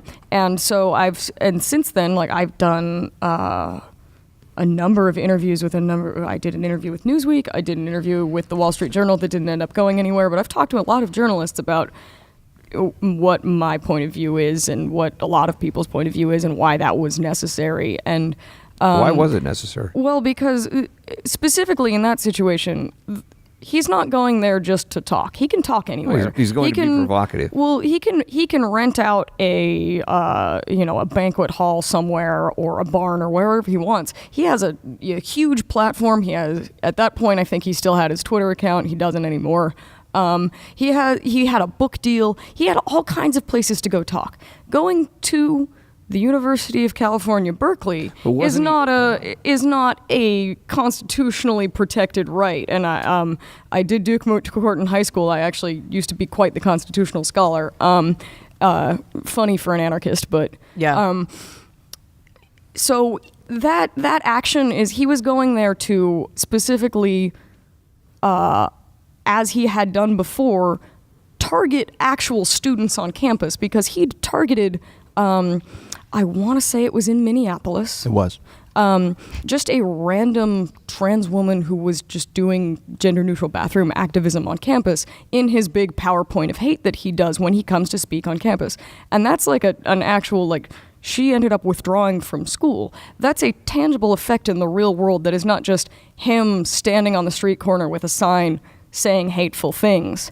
And We had also heard rumors at the time that he was going to use the platform at Cal to specifically out undocumented students on campus with the purpose of getting them deported. And on a sanctuary campus, that is an actual act of tangible violence against someone that is going to really impact their life. It's not walking up to somebody and punching them in the face, but it's really fucking up somebody's life. Was he invited by an organization? He was invited by the Berkeley College Republicans. That's their specific thing. Today, you can say whatever you want on any platform as anyone, but to show up somewhere on purpose with those goals and is very much its own statement, which required a response. It wasn't like he just went live on some media platform. It was like he chose to show up somewhere where he's not welcome. I mean, dude was the editor of Breitbart. Dude had a Right. giant platform. He Didn't could do need to whatever he just- wanted. He could say Yeah. whatever he wanted on that Well, platform. Did he out students on that platform? No, because he got shut down. No, Because I'm talking about on Breitbart. Oh, did he end up also doing it later? Yeah, did No, he no, ever- no, did he He's ever- asking, Did he ever out? Did the doxing and the word had it that he was going to out students that were illegal aliens. Did he do that somewhere else then? Did he just say, well, He's screw it, I'll taken do it? part in things like that on Breitbart. He's taken part in doxing on his own social media platform, things that did tangibly put people in danger. So yes, I would say he used his platform to put people in danger. And what doxing is, just so you know, if you don't know, it's if somebody posts under an alias, on the internet, basically revealing who they are, giving their home address, giving their phone number, revealing who their family members are. Yeah, oh yeah, that's that sort right. of Yeah. thing. Well, that has happened on both sides, though. That absolutely has happened on both sides. Let's talk about free speech for a second because so we're artists, right? We're not just we're artists. We're a punk band. We make music that is explicitly against the government. That is, we talk about this in interview. We're doing that right now. We have spent this whole interview talking about how much we don't like domination, how much we don't like the government, how we personally have been victims of the government. I like free speech. I like to be able to say whatever I want to say because we need to talk about things like this. And free speech is a thing that artists value very much. So let's not say that we're against free speech, but you can't separate speech from. My thing is you can't separate speech from action. If we're gonna talk about speech, if I am stalking somebody, right? If I am stalking somebody and I send them a text every 5 minutes that says I love you, right? That I might mean that. That might be my personal feeling is that I love this person. That might be a genuine sentiment. But that action that by person doing can that. prove fear and get a Is restraining exactly, order. exactly. Or if you walk up to somebody in the street and you say, "I have a gun and I'm going to shoot you unless you give me your wallet," that is that you might believe that, and that might be you expressing your free speech, but that doesn't change the fact that you are threatening somebody, right. and you know, that is not a, you know, if we're going to talk about constitutionally protected speech, that is not something that is protected. You know what I mean? Yes. You know, so there's the funny line is, how do you separate the content of someone's speech from the effect that it has? You know, like, and I think that we like to say that, oh, everybody can say whatever they want, everyone can have their own opinion, but that doesn't mean that there aren't consequences for that. No, and the absolutely consequences the consequences both of how that affects people and how people respond. Milo Yiannopoulos coming to campus and using his free speech to endanger people that members of my community, like, that might be his right to go try to do that on a street corner, but we don't have to protect his right to do that And it was in our city. It was very personal for me because obviously I had antagonized him in the press, and I was like, well, is it going to be my face in that PowerPoint? You know, like, and perhaps that is constitutionally protected, but that would have dire consequences because that's an event that is live streamed to all of his internet followers, which he has a lot more than me and a lot of control over, and a big cult of personality that I don't have on that scale. Like, we are not equals on a playing field. So, you know, he and any student that he's going after. And then that's not even talking about, like, okay, well, maybe it's just that people do not want to be around the kind of people who come to his speaking event, because you call him a provocateur. What is he provoking? What action is he trying to provoke? Mm-hmm. Is it me being angry, or is it the people in the audience going out and taking action based on what he tells them to do? Yeah, I don't know if I believe him, but I think it's I think an it's interesting, more you being angry. But well, but I the mean, point, I'm good. The point is, so here we are. Yeah. We were expecting that he would flash somebody's face on the screen. We were expecting that he would turn in names of people. Did that happen anywhere at any time? Honestly, even if it didn't, there's a sort of statement in just showing up with your body and everyone knowing who you are in the first place. I don't think you even need to take it to that place you just took it for it to be no longer permissible. Well, and let's talk about what happened that night. What happened that night was some people showed up with some masks and they broke some windows, and that got the event canceled. So those windows were insured. The university didn't pay out of pocket for that. Nobody was charged money for those windows by breaking some windows. Whoa! That's true, except somebody paid for those windows. Yeah, the insurance company. Okay.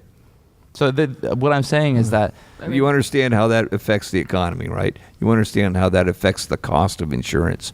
Right now, I mean, unfortunately, look, I am not, again, I am speaking as an anarchist here. That's my point. If either you're an anarchist or you're not. So I'm over here saying that, so what I'm saying is that some windows were broken in the interest of protecting the lives of people that we cared about, that we didn't want to take the chance that he was going to reveal people's life. And what we were just saying, 20 minutes ago or half an hour ago, that there's something profound about placing private property and placing the free market above the lives of people who are important to us. And that is something that is wrong and fucked up about society. And you were totally on our side half an hour ago. And I'm still, look, I love you and I am on your side. But the deal is, or at least as far as I go, you guys are saying that, I'm hearing that you think that now that somebody's life would be in danger if he spoke words. Mm-hmm. That's really distressing to me. The problem with this freedom of speech, thing is that the literature we have that we're given to put a category on what we're allowed to say and when we're allowed to say it, and the fact that we're allowed to say things is not foolproof, is illegitimate to begin with. And when we retract and we say, oh yeah, the Constitution, oh yeah, the literature, it's not literal at all. It never has been literal. And when we decide to lean on it should be. Yeah. I hate to be that way. Here's my problem with being an anarchist. I was born an anarchist. I was born to believe that I was born a free individual, that no man, no woman, no government really has an intrinsic right to tell me what I can do, what I can't do. Even when you're hurting people, though, like your rights, Correct. they should stay That's intact. anarchy. I don't agree with that I one. don't, yeah. Well, you but here we maybe are don't now back agree to with your it, original but- point, and I'm not interrupting you. I think you're making a point that's you are interesting. interrupting You me. talked. No, what I'm saying is, you said that earlier. You said that you get 5 anarchists in a room. Every people have 5 different And there thoughts you of what have it. anarchy That's is. a good Yeah, there point. you have it. Well- And mine is as a freeborn individual. The fact of the matter is, just because I would hear someone's words, I would not join an army. I would not hurt another individual. I would not steal from another individual. And I would certainly be willing to accept the consequences of any actions that I am a part of. And I think you're a gem. I've felt that. I don't think everyone's like that, and when we go out in Well, that's solidarity. the problem with anarchy. I agree. I mean, I understand Right. that, but I can't get it out of my head. Unfortunately, I can't tell myself something that I don't believe, and I can't change what I believe. So you're going to find that I'm going to take both sides, all sides, everybody's side. That's the conundrum I have with my anarchy. You mentioned that you believe in like a total innate freedom, Yeah. and It may cost me I my believe life that's one kind day. of an American ideal. I don't think that's very across the Oh, board, no. anarchists as far as the world No. is concerned. It's not. Right. You can read history going way back. So- I wish I could remember their names now. There was Tom- a husband and wife historian group, husband and wife historians, and now for the life of me I can't remember their names. And that was the first time I read their version of anarchy. And anarchy existed before government, but you mentioned it. If you were different, if you broke the law, if you did something that was not right with society at that point, you would be forced out, or you may even be killed right then and there. Which That's I see. anarchy. Which I see this as a version of that. I mean, I see this as a get the hell out of here. We don't want you here. Go somewhere else. Yeah, we don't want to be around you and your friends. You can go take your ball and go home, and you can go play by yourself, And- not with us. And where it gets complicated is, it is a campus that has people who have a variety of beliefs. And I know you take issue with the fact that the man was invited to the campus by Yeah, people I whose mean- beliefs you may find to be deplorable, but Yeah. he was invited. So I understand the point that you're making, Yeah. but I also see what they're doing as an offshoot of what we discussed earlier. It's like if we look at the world as just a bunch of small communities, this is like, hey, Milo, you can say what you want to say, but don't say it here. This is our community. Let's also, I think that calling Milo a provocateur is giving him a lot of credit. I think that Milo is not a provocateur. I think he's a recruiter. I think that Milo is recruiting for people who are much further to the right of him. Milo is I think he's an opportunist piece of shit, but that's beside the point. Okay, sure. He's an opportunist, but people listen to him. He doesn't so much anymore because he kept getting shut down. But he used to have a large platform. A couple years ago, he had a very large platform. He had a lot of fans. I think he And- still does. Nope, he's hugely in debt. He's no longer selling paintings on Instagram for money because he's completely out of money. Well, I think he got I take- canceled because he said something about pedophilia or something. Also. Yeah, Well, I mean that's that true. happened Yeah, too. yeah. Yeah. He's but in the same that's pile as true. Barbara Streisand now. But I mean, Milo is not coming to campus to make people like me upset because, I have people on the street who call me fag or whatever, or I have people who look at me weird, or like I said, I have, had cops threaten to rape me. These are things that I am used to dealing with. My life has been a violent and scary place since the moment I was born. Because it's interesting, you talk about being a free-born person. I don't feel that way. I don't feel like I'm free. I feel like kinda I the have point to I was get making. free. And people like Milo are making that harder. People like Milo are recruiting for people who are, like I said, much further to the right of him, people who openly advocate for genocide. And this is not me spitballing here. You can look at sort of the way, we were just talking about how the way the internet troll culture has turned into direct and mass violence, right? That's not, and we're just saying like, wow, that's so interesting. Milo is like a personification of that troll culture. And he and people like him recruit for these organizations that push people towards these acts of disgusting violence. Let me ask one thing. If he had been allowed to speak, how many people, and if nobody had really made a much to do about it, how many people would have showed up to see him speak that night?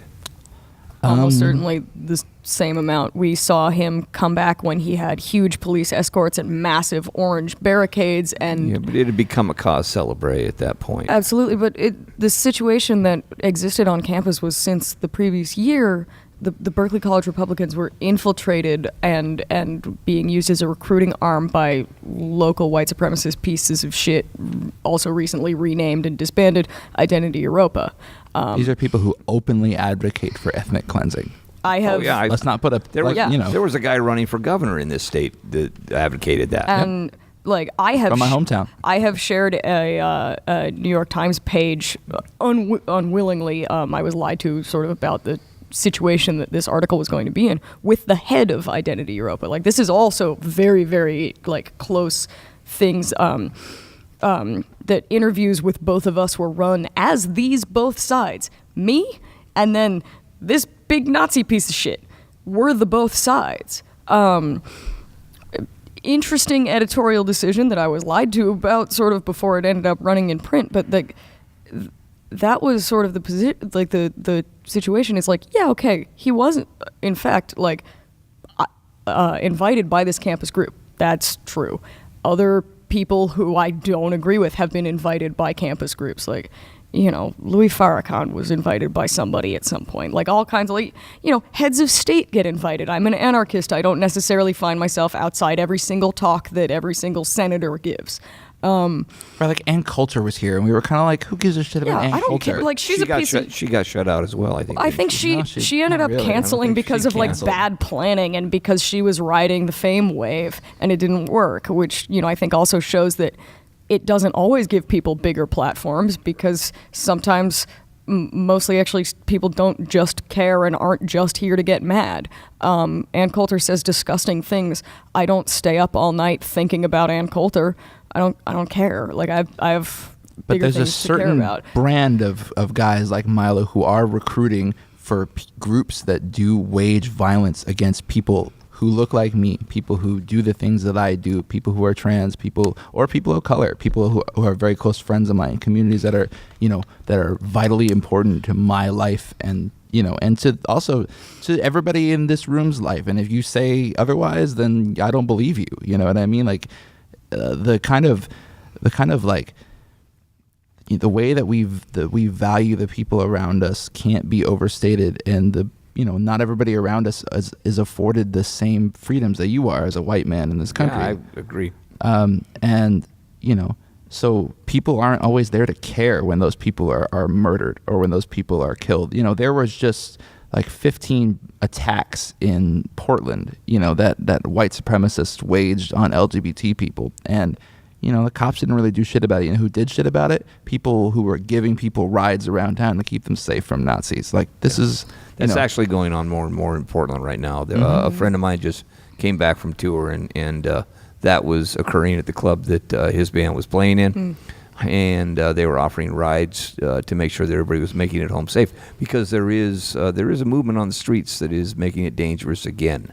You don't get those kinds of movements on the streets without the national conversation changing because of people like Milo. And ideally, the idea is if you can keep enough people like this from spreading their ideas, then you don't have to fight them in the streets, and then you can do things that you care about. Because fighting Nazis in the street is no fun. It's stressful. You get hurt. You go to jail. You catch cases. Like, being an anti-fascist is absolutely no fun at all. But the alternative is what happened in New Zealand.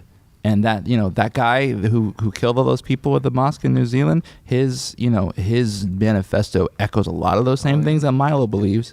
There's a direct connection between guys like Milo having a platform and mass murder of people like me. And that's not a chance I'm willing to take. I'm going to call you out a little bit, because I think it's easy for you to sit and say that you believe in both sides, that each side should have free speech, because it doesn't affect you the way it affects me. It affects me because the more that someone like Milo is allowed to point out a trans person in the crowd and out them and victimize them to the point where they have to leave school because they are feared for their life, makes me very unsafe. That makes me very not free. And that's not something I want to be. And that's not a chance I'm willing to take. Does that make sense? It makes sense to me. I'm not sure. Here's the point I'm trying to make here is I'm not sure the methodology is exactly right or working.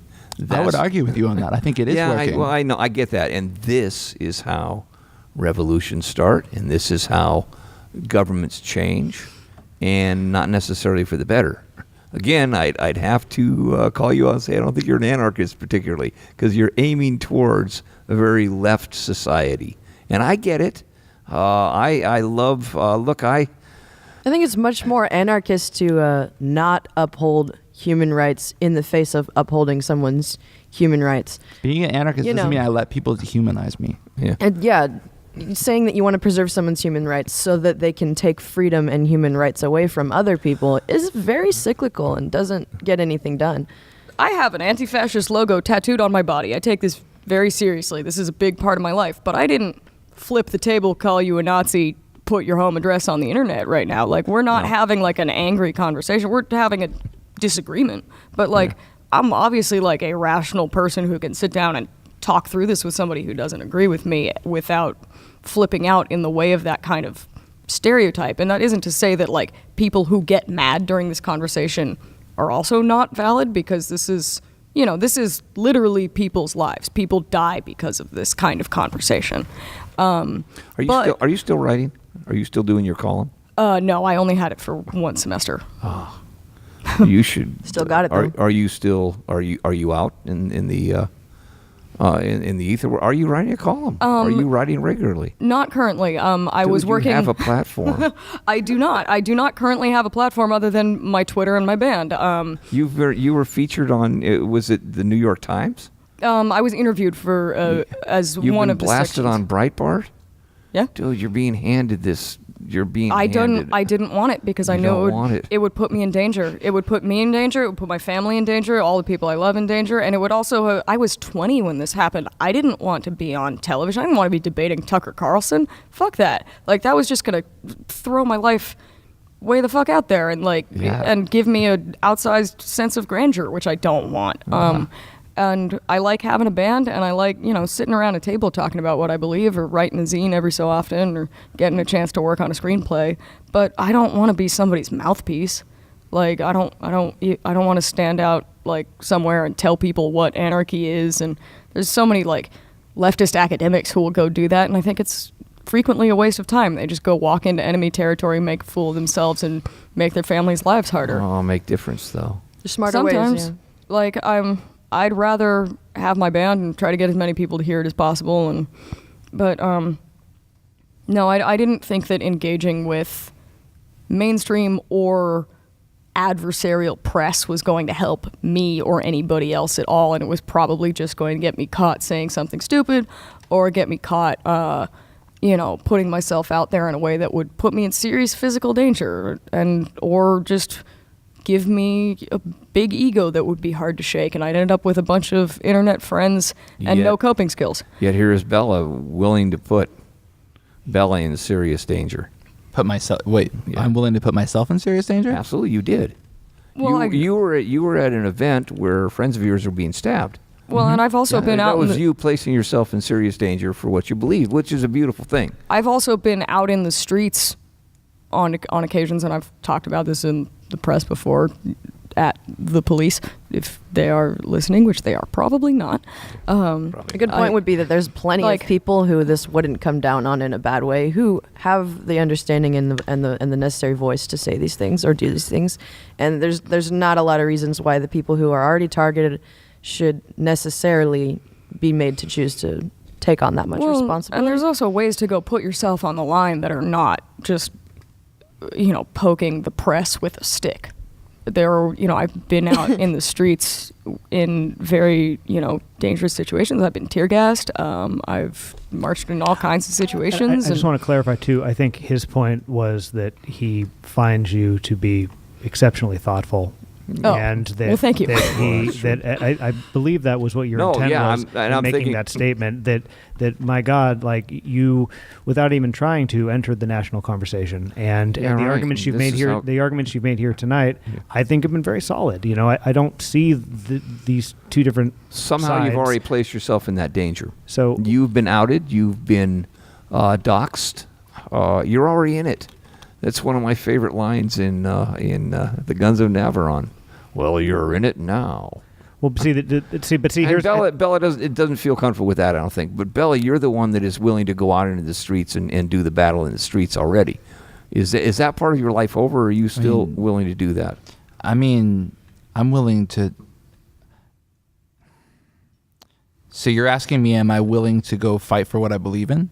You already are. You already have. Yeah. I'm wondering, are you done with that, or are you still in that? I mean, the work is always there. The work never ends because things are still fucked up. The world is still fucked, and this, we live in a society that is bent on dominating everybody and hurting a lot of people and exploiting a lot of people. The work is there. The work is there to be done. What I have learned in the last couple of years is that there's lots of different ways to be part of the struggle, and there's, not like I said earlier, there's not a lot of romance in going to jail, I think that some people have that idea. And that's, what I find value in, whereas maybe before I was, when I was a kid, I was younger, I had these sort of lofty, revolutionary ideals about like dying for the cause or whatever, which I think a lot of people go through. Now at this point in my life, I get a lot more meaning out of living for the cause, about being part of the struggle, whatever that means, doing all kinds of work, because the kind of work that organizers do is not flashy. It's not, attention seeking. Often it's the opposite. Often it's things that we do that nobody knows about. There's no glory here to be found, and that's good. Glory is not a thing that I want for myself. What I want is freedom, and I want freedom for my friends and for my family, Yeah, we're not talking about glory. We're talking about a movement. We're talking about making a difference. Yeah, I mean, so the work is there. I'm always down to do the work, you know what I mean? And I hope that I will always have the fortitude for the work. And that work could be a lot of things. Strategy has shifted. You said that earlier. Yeah, and I mean... Strategy has shifted. It made you an organizer. Exactly. And I think that as long as you're writing songs for this band, you're still doing the work. Yeah, to a certain extent. I mean, not that you're, upending society with this band, but I just mean this stuff is on your mind. This stuff informs the person that you are, and I think as long as your art reflects this stuff, you're still in it, And we could talk until it's light out on this subject, and I don't know that that's necessarily useful. I think that this was a good discussion, largely, and I hope everybody felt, respected, and I hope nobody hates anybody else at the table. I mean, it felt like an exchange of ideas. I think it's very healthy to disagree on things. Yeah, And I think it's also not a new discussion for me. We've been having this discussion. No, over I feel like and I've had the over same again. conversation. God, I don't even know how many times. I know, and we don't tend to actually have these types of discussions on here, and I just want to say I appreciate it, and I think it's helpful for people to listen to people having these discussions as well. I feel a little enlightened right now. Yeah, for sure. I mean, we I can love you all. give you the reading list if you want. Yeah. We love you, Christine. I kind of just want more history lessons. Dude, let's get Fun into it. facts at band practice. I have a coworker who just if I ask him anything regarding the present moment, he'll just dive into a historical. We have a whole zine library at home, I think it will be valuable, to hear just people actually talking through this sort of discussion, because I think absolutely a lot of times emotions run really high and you don't get into the weeds of there's a coherent reason why I believe what I do. I didn't just wake up mad and want to go to a riot, Which I think people are sometimes falsely characterized that way. Yeah. Well, and I think that that's one of the benefits of political music, again, is that it can, I believe, at its best, it can humanize, my point of view, what I've been through. Just as listening to political music has helped me understand people, community struggles that I know nothing about. You know what I mean? And that's what I hope, at least, that Lavender Scared can do, is that at the very least someone can listen to this and maybe understand what I've been through a little bit and what Neil's been through, and understand what our lives are like and what the gulf might be between what my life is like and what someone else's life is like, whatever that means, you know what I mean? We can maybe try to bridge that gap a little bit. I think that political art at its best does that. It bridges gaps. It helps to build over walls, you know what I mean? It humanizes us. And then at least, You were never not human. I mean, that's... At this table, sure. Yeah, exactly. Yeah. But it's then also, then you can hopefully find yourself in a place where it's maybe we don't agree with each other now, but you at least just know where I'm coming from and why, the reasoning behind why I make the kinds of decisions I do. You know, which I is will all say you need this out of about somebody. the Milo thing. This is the first I'd heard that he was actually planning on outing. A lot of people had never heard that. Well, and right. didn't know that that was a part of the consideration. Well, that's why you got to keep writing. Well, and I'll A tell lot of you, people. This is the first anybody that is probably listening to this podcast had heard that Milo had planned and had been planning to do verbal violence. I don't want to make any accusations here and say that Milo was specifically going to do this thing. This is, like I said, again, this was something that we had heard that was likely. Also, given his track record, it was likely, considering he had outed trans people in the past. But also, I want to say, it's not like, you know, the group of people who decided to disrupt the Milo speech, that violence or whatever that means, breaking windows, was the first thing that they decided on doing. There were so many petitions that were sent to the administration saying, this guy is dangerous. This guy will out students. This guy will drive students away from Cal. He will endanger communities that are valuable to this place. You know what I mean? That make it what it is. Please do not let him do this. Like 75 faculty members at Cal signed a petition saying, please do not let this man come here. And they didn't give a shit. And I don't think they could have. The problem is that this guy was invited by an organization on the campus, and I get it. Let's let it die. I'm just saying, like, I'm you just know. saying that, like, we've made both these arguments back Yeah. and forth. I think Yep. something for you to meditate on as the holder of this space. If somebody like him wanted to come speak here and you knew that was what he was going to do, would you let him do it? Horna's on tour right now. This is extremely relevant. There's a National Socialist black metal band touring the United States right now. I just mean that, like, if you booked him and you didn't know about the doxing. I wanted to have.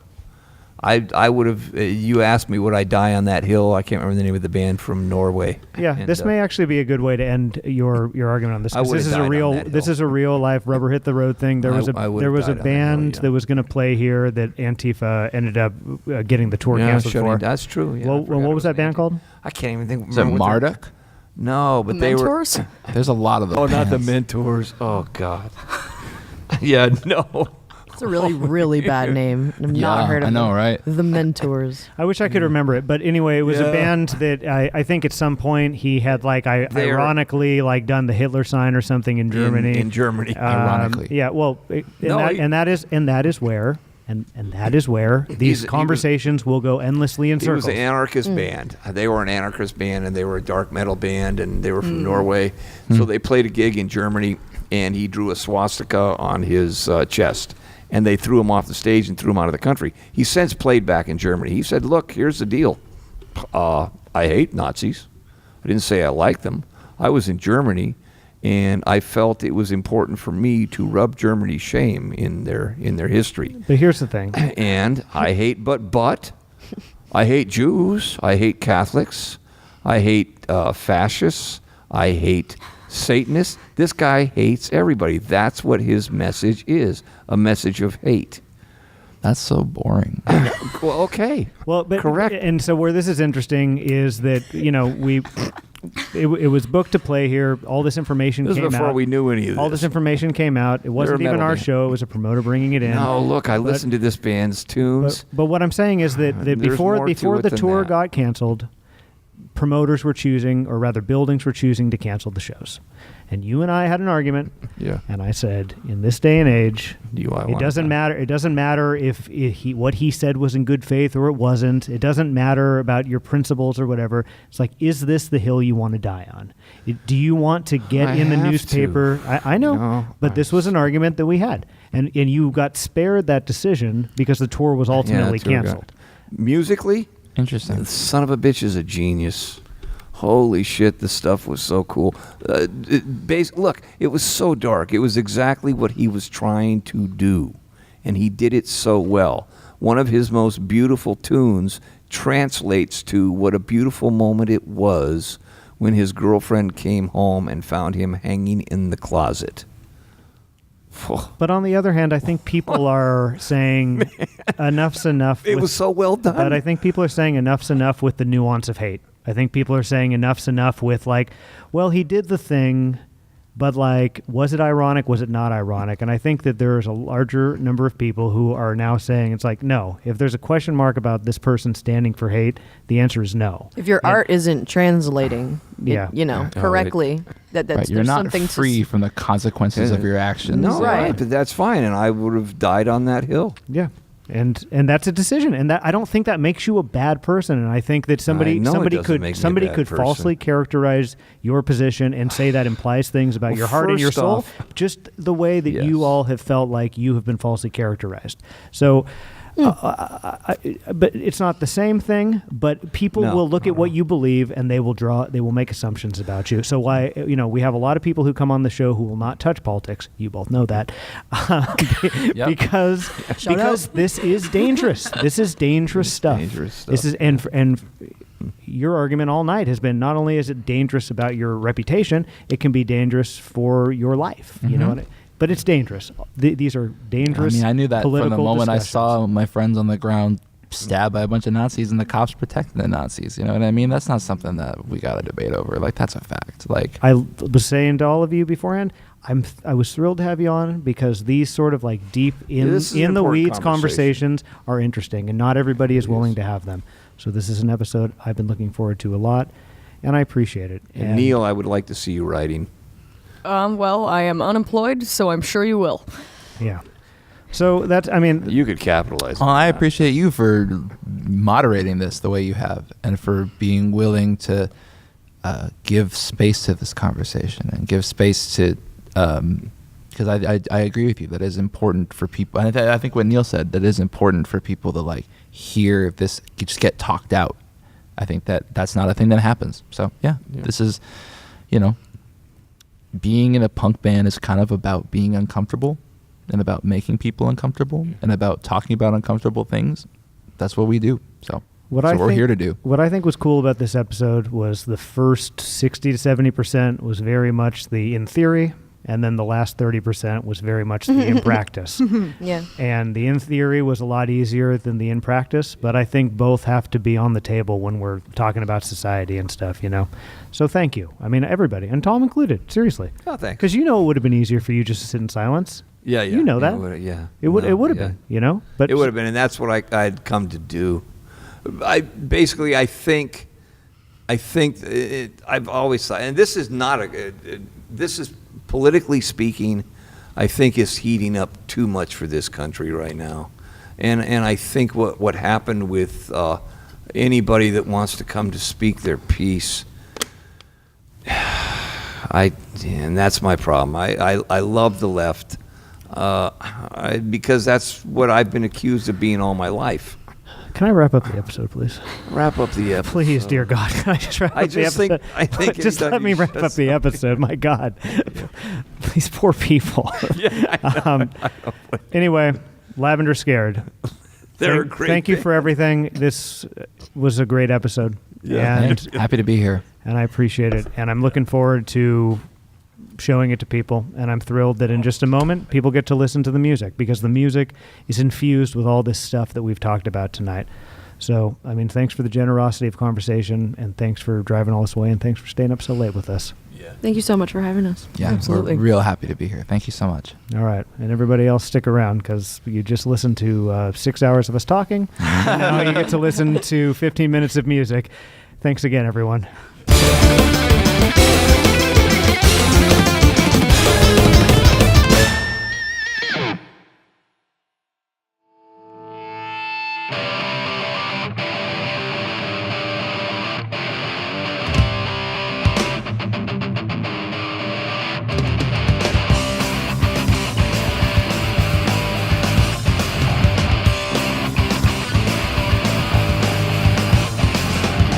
I need a job, I need a doctor.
This song is for Chelsea Manning.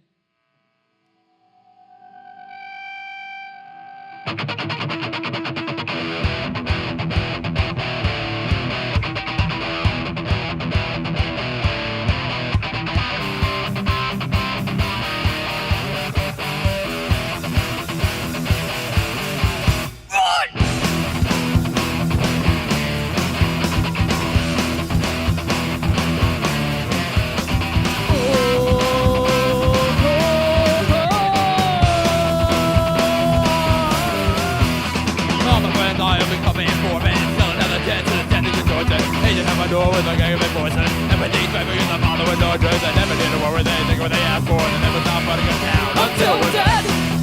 Until we're dead. Straight by the murder of the busted Americans. To the street and find the smoke grenades that I from the cop when he tried to get shit. Now I'm gonna play worried that he's on my face. With the fire on the street that allowed them to swear. I'm looking up the gallows there. Until we're dead. Until we're dead.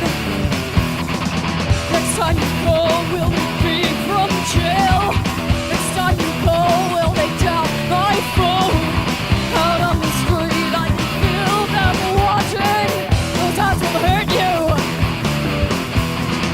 Put up the windows and coffin nails. The way they win is to keep us alone. Don't know what's worse, the fear or the quiet. They hold my curfew. And when the war breaks, they drag us out face down. Oh, yeah. And oh, my God, and if my engine, we will die underground. Make the last stand.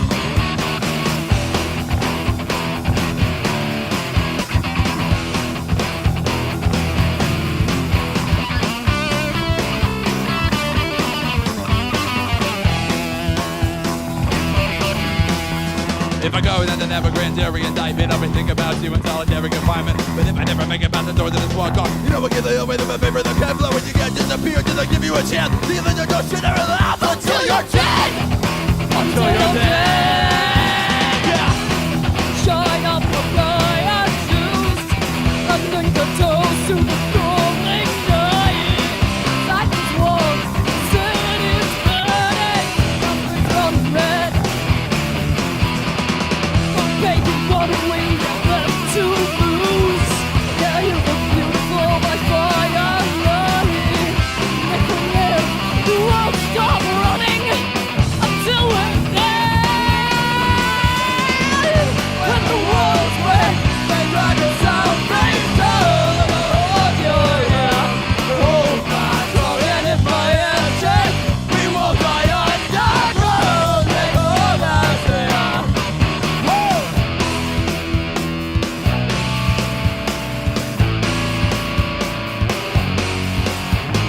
Baby, aren't you scared?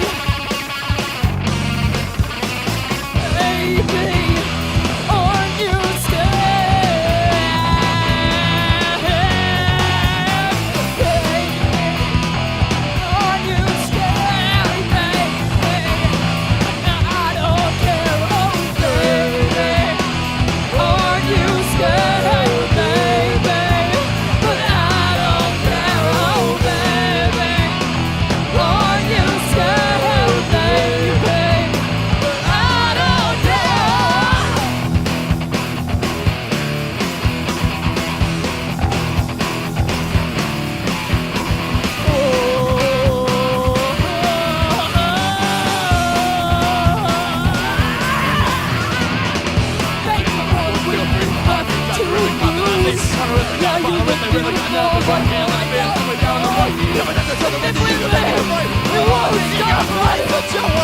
Until we're dead! Until we're dead.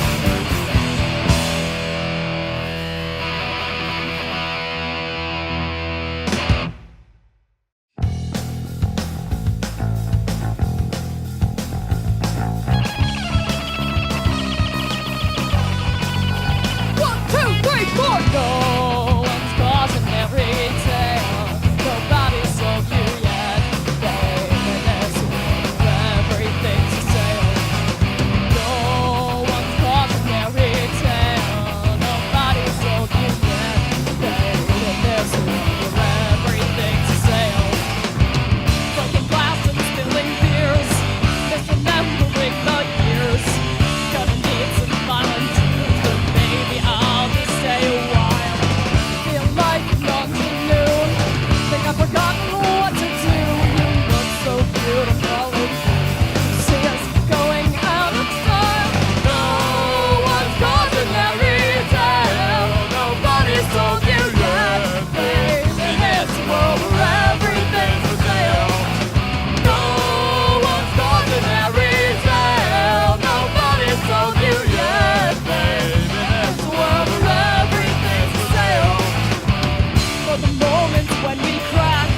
of the Fremont train. Looks like rain, it looks like rain. Sunrise, you wake up and leave my place. I miss your face, miss your face. Sunset through the windows of the Fremont train. Looks like rain, it looks like rain. Sunrise, you wake up and leave my place. I miss your face, miss your face. Sunset through the windows of the Fremont train. It looks like rain, it looks like rain. Sunrise, you wake up and leave my place. I miss your face, I miss your face. Sunset through the windows of the Fremont train. It looks like rain, it looks like rain. Sunrise, you wake up and leave my place. I miss your face, I miss your face. No one's cautionary tale. Nobody sold you land. In this world where everything's for sale. No one's cautionary tale. Nobody sold you yet. Babe, in this world where everything's for sale.